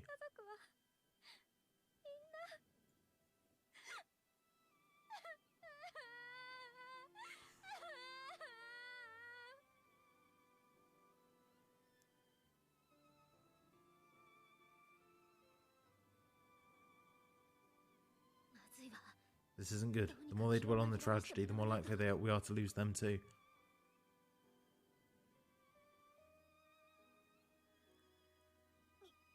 My friends, This is a place of worship.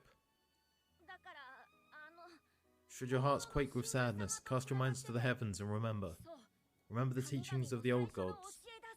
Did they not implore us to stand fast when waves of sorrow break against our shores?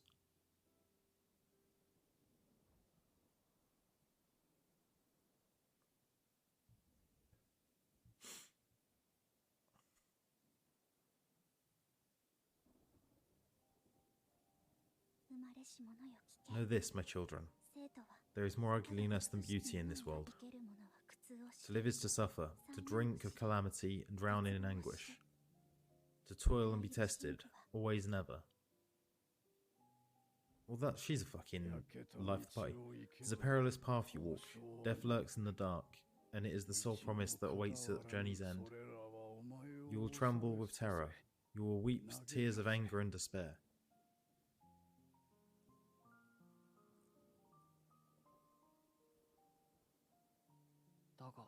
But do not avert your eyes. See your life for what it is. Then you will see how the hardships make you strong.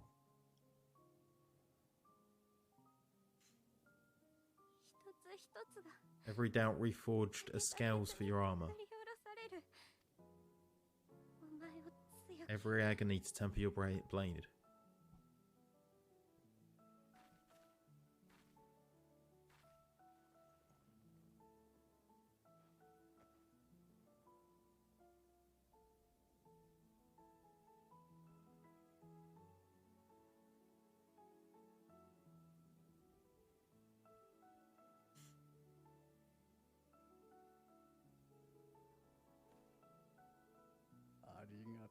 Thank you, lad.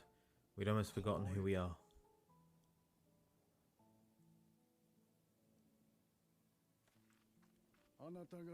My undying gratitude to you as well, my friends. You were searching for Mehevan, no? You must return home. I pray you help the boy find his friend. Gladly. We dispatched what beasts we could, but the roads are still dangerous. Stay together and go in safety.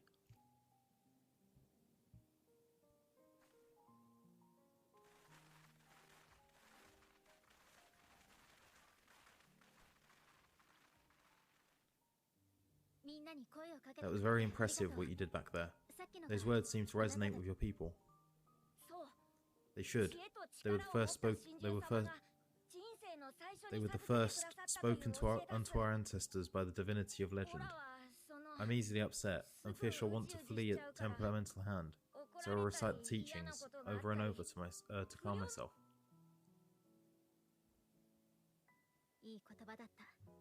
They're lovely and inspiring to hear, though I imagine you were born of great misfortune. They are born of life. There's as much bad as good in it. More, many would attest. All the more reason to appreciate the good when you can. I won't argue that.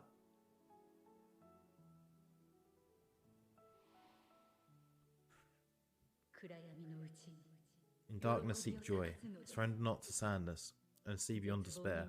Walk free, and bear the light for others to follow.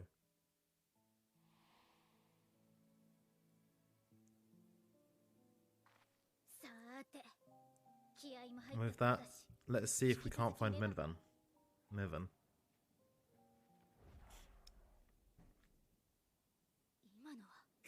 Did you see? That beast was chasing someone.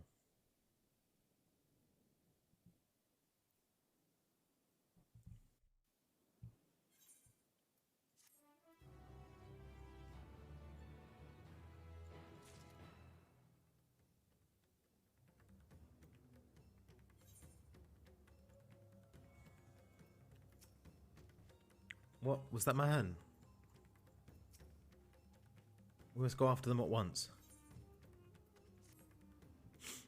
Over there, my view was blocked by the trees, but I'm sure I saw someone being chased by a beast. Chaka, go with Matsya and search along the river. Alfino and I will circle around the south.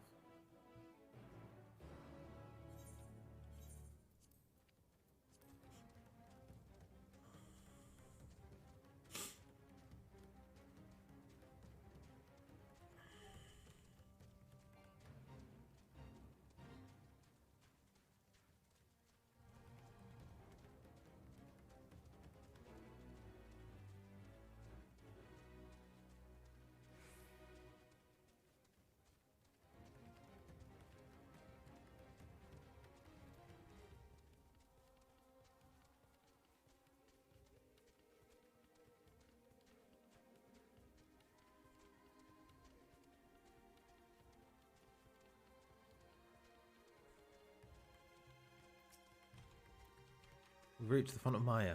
Maybe they're still hiding in the ruins?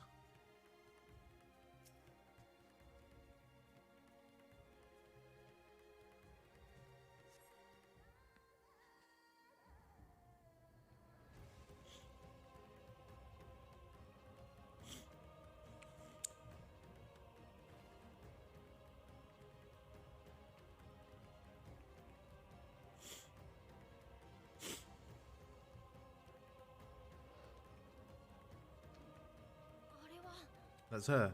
No, I'm sure of it. Mervan.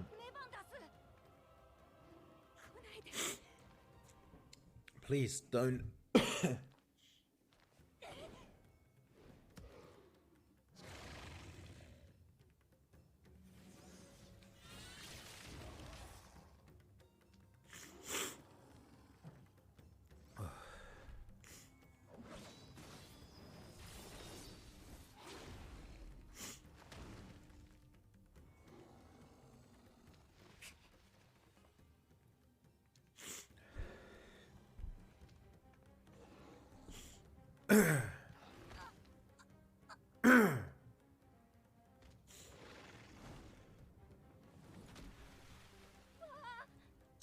No, gods have mercy.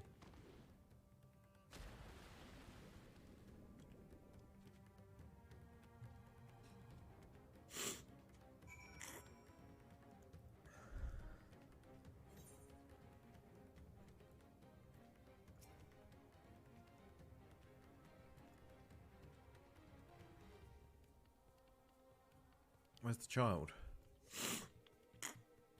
Maiden's lifeless body floats before you, battered and broken. Her death no doubt came swiftly. Her infant daughter, however, is nowhere to be seen.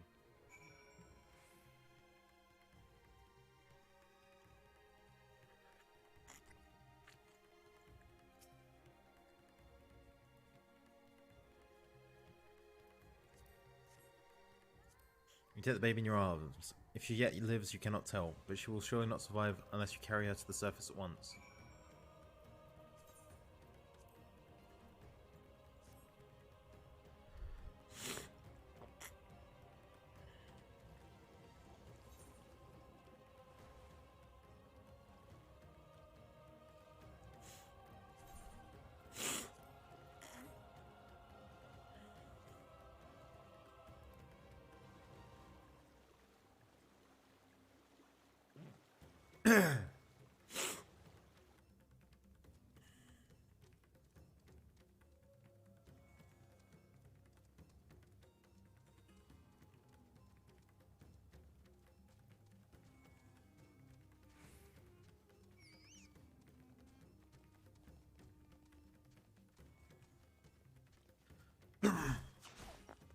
Oh no, no, no, no, what do we do? What do we do?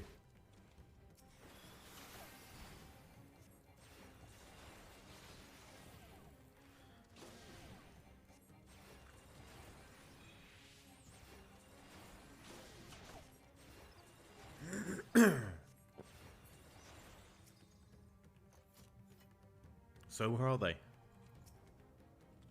Did you find Medvan and the child?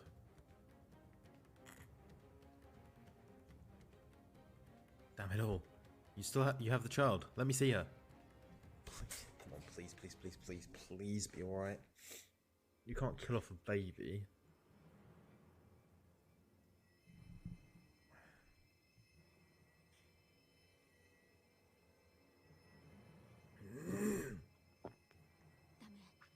She's so cold, Alphina. The child is alert, and I see no wounds. And yet, she grows weaker. My spells can do no more. What she needs is a change of clothes and a warm bed. We must hurry back.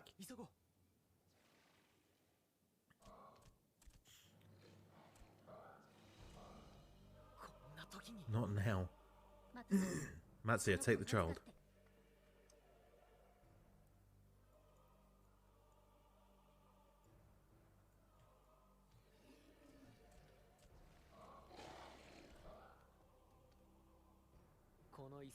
God damn it, it appears we've made enough noise to be heard from arms around.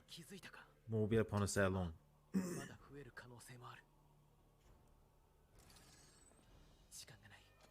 You make us stand here. Matsuya, can you take her back to the village? The child? All by myself? You can't be serious.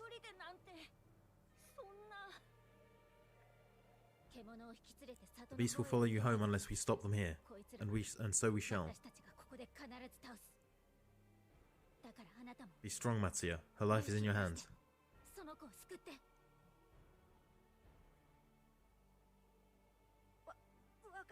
Right, I can do it.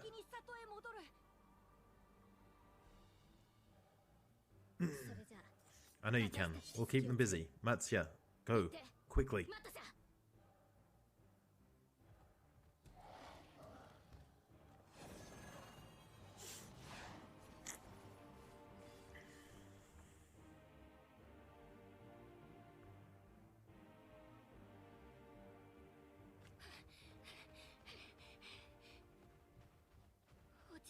Steady, you know the way.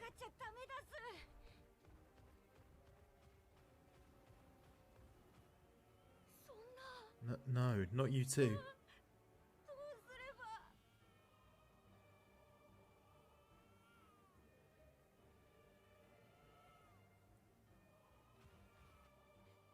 Don't be afraid. Don't be afraid. To live is to suffer, to drink of calamity. 'Tis a perilous path. Death lurks in the dark. No, Matsuya. No, I'm not afraid. I'm not afraid.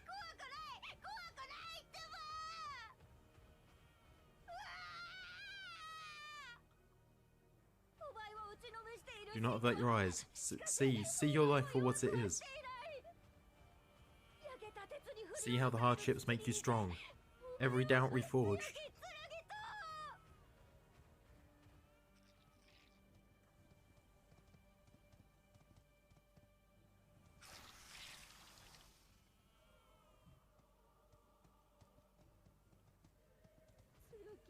Every agony.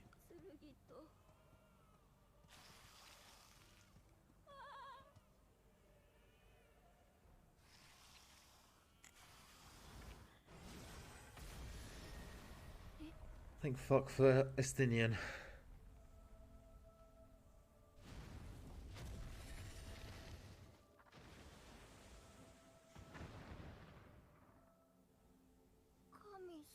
The divinity.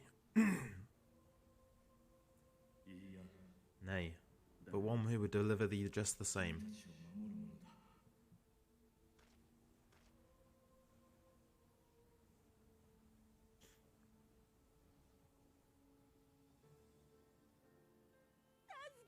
Please, you must save the child. She's all that remains of Mevan and Kerasef. Please.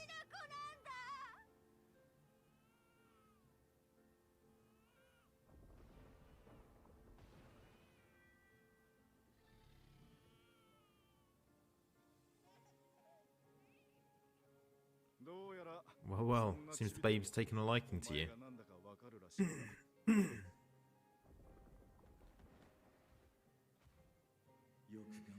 Thou art strong, little one. Let us convey thee to thy home.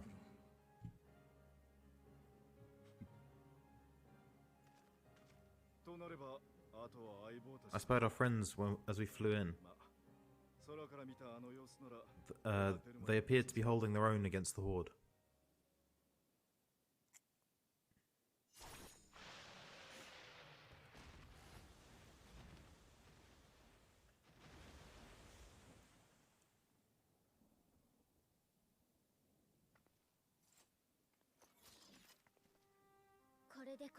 Right, that's the last of them. We should hurry and find Matsuya. He had help from on high.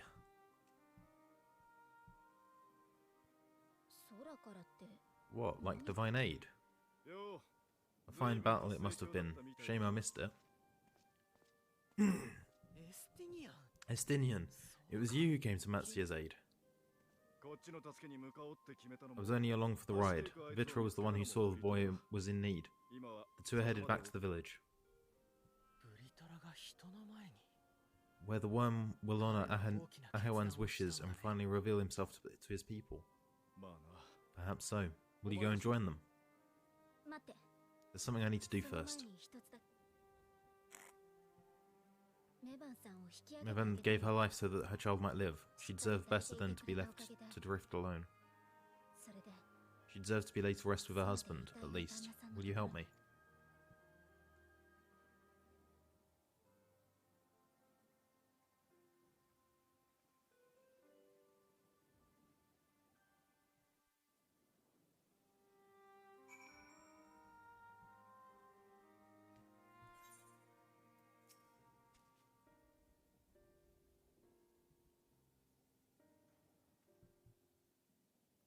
We've done what we can. It is for the villagers of Paleka's Stand to perform the funeral rites.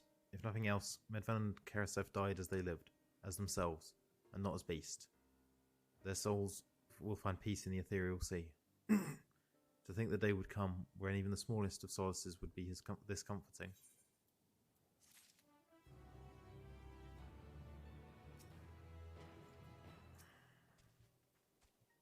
May their souls be reunited one day. For that and so many other blessed possibilities, we must avert the final days.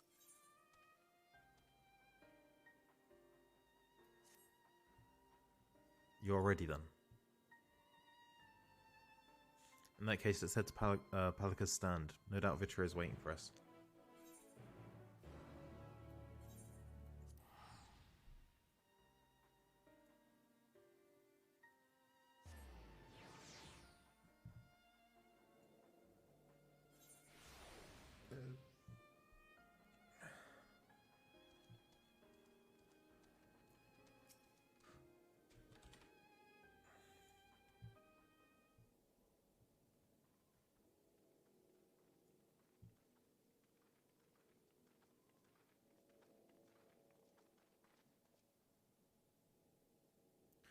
Rest easy, for all is well here.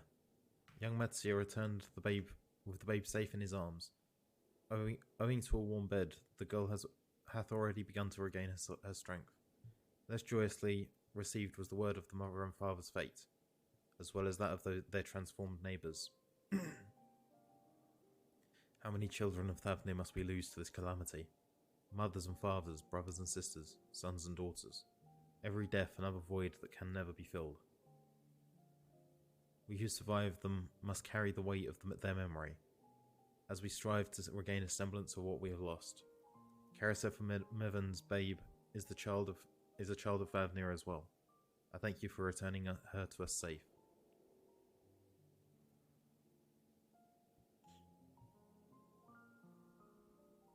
Oh, great and merciful worm, I have not the words to express my gratitude. They say that if it were not for you, brave Matsuya and the child would have been lost to us forever. Long ago I heard the rumours that a mighty dragon had forged a pact of friendship with the satrap, but never would I have expected such a kind and gentle soul. Truth in part, but not in whole.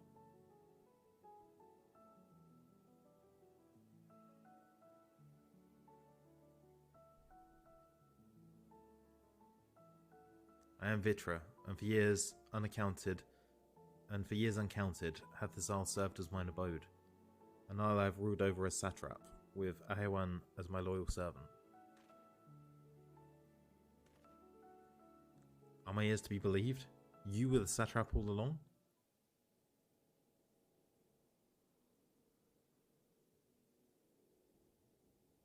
Nidhana, what are you doing here?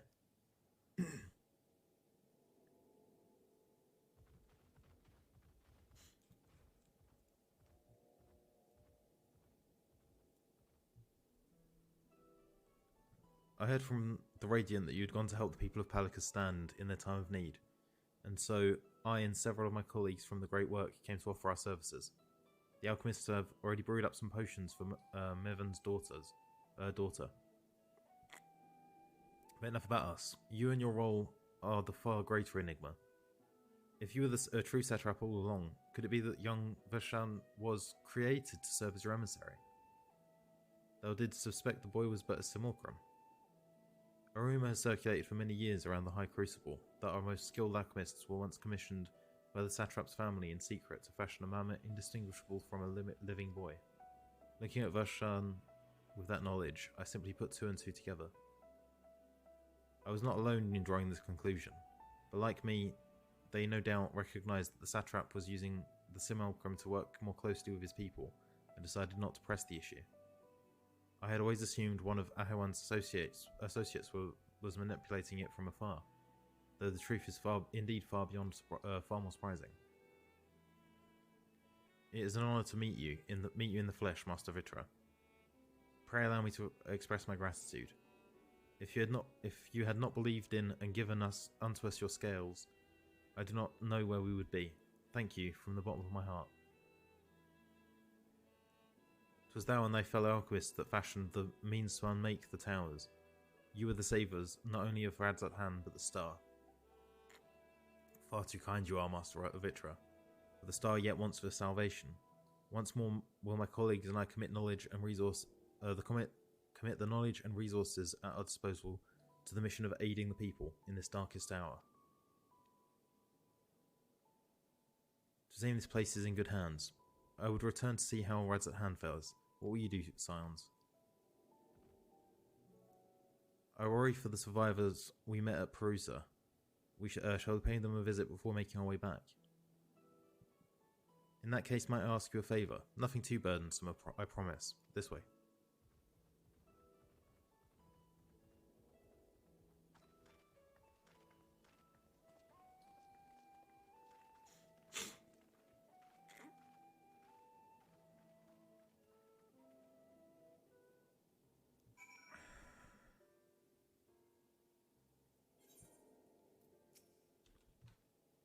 Needs to simmer just a bit longer, I'd say. In the meantime, I was hoping to ask you a few questions. The red sky, these terrible beasts. What in the name of the sisters is happening here in Thavnir?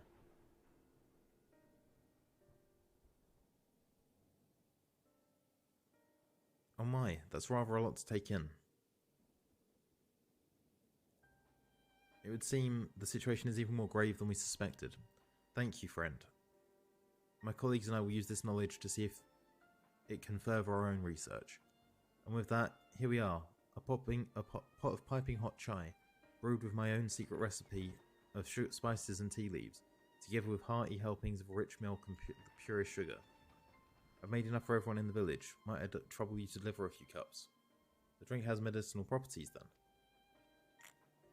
Not in the least. The ingredients are quite ordinary. It's so very tasty, though, and has a way of lifting the spirits. The spicy aroma and distinctive sweetness of chai is a simple, everyday pleasure on our island. Sometimes the best medicine is the simplest. A lovely sentiment, Nidana. By all means, allow us to assist.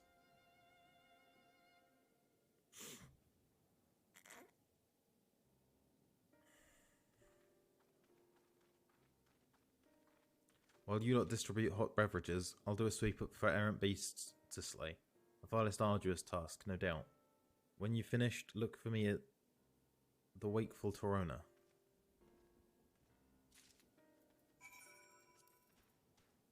A mug of piping hot chai brewed from aromatic tea leaves, flavoured with Nidhana's secret blend of herbs and spices, then mixed with rich milk. Look at them, lazing about, knowing full well the beast might strike again at any moment. Do they not realise their lives are in danger? Well, I, for one, intend to survive. I'm too young to die. Yes, I'll leave this island behind if I must. But where would I go? Is anywhere safe these days?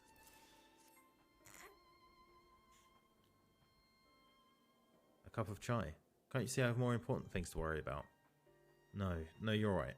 It is precisely in times like this that we must strive to remain calm and steady. I do believe I'll visit the Elder and see what needs to be done. If there is any way I can aid my village and my friends, I will do it.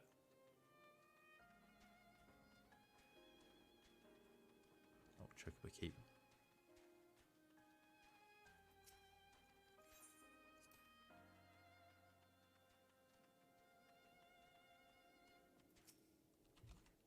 The aroma of the chai is truly irresistible. Do you suppose Nitana would mind if I help myself to a cup?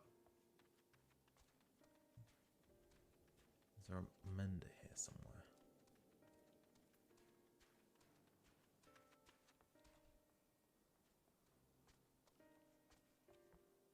there's no one.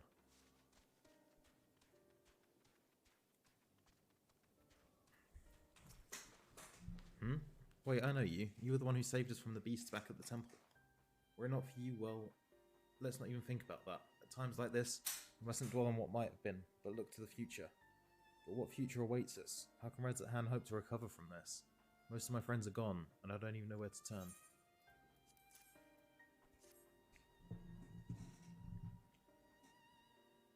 A cup of chai? Well, if you insist.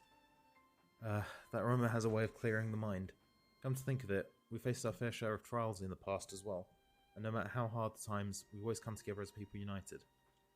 One day at a time, one step at a time. For that is all any of us can do, yes. Back to work, once I finish this cup. Thank you.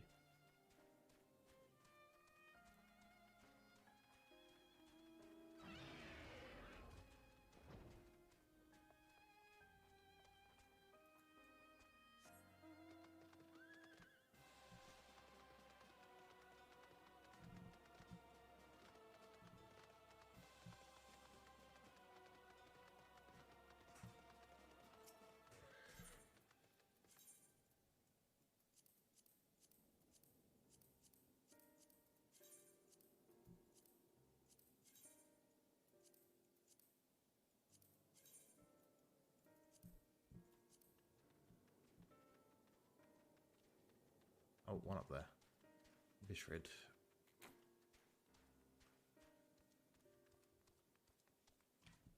Right, so 3 more quests and I'm going to pack it in.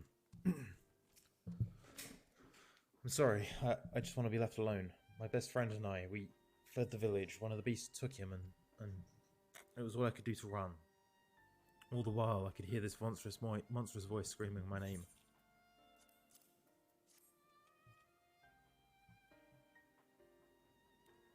This is for me.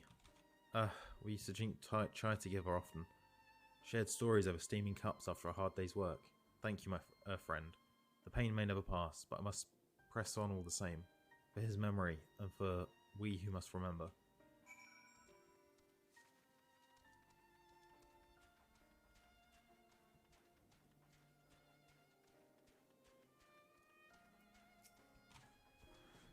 Thank you for delivering the chai, Pachaka.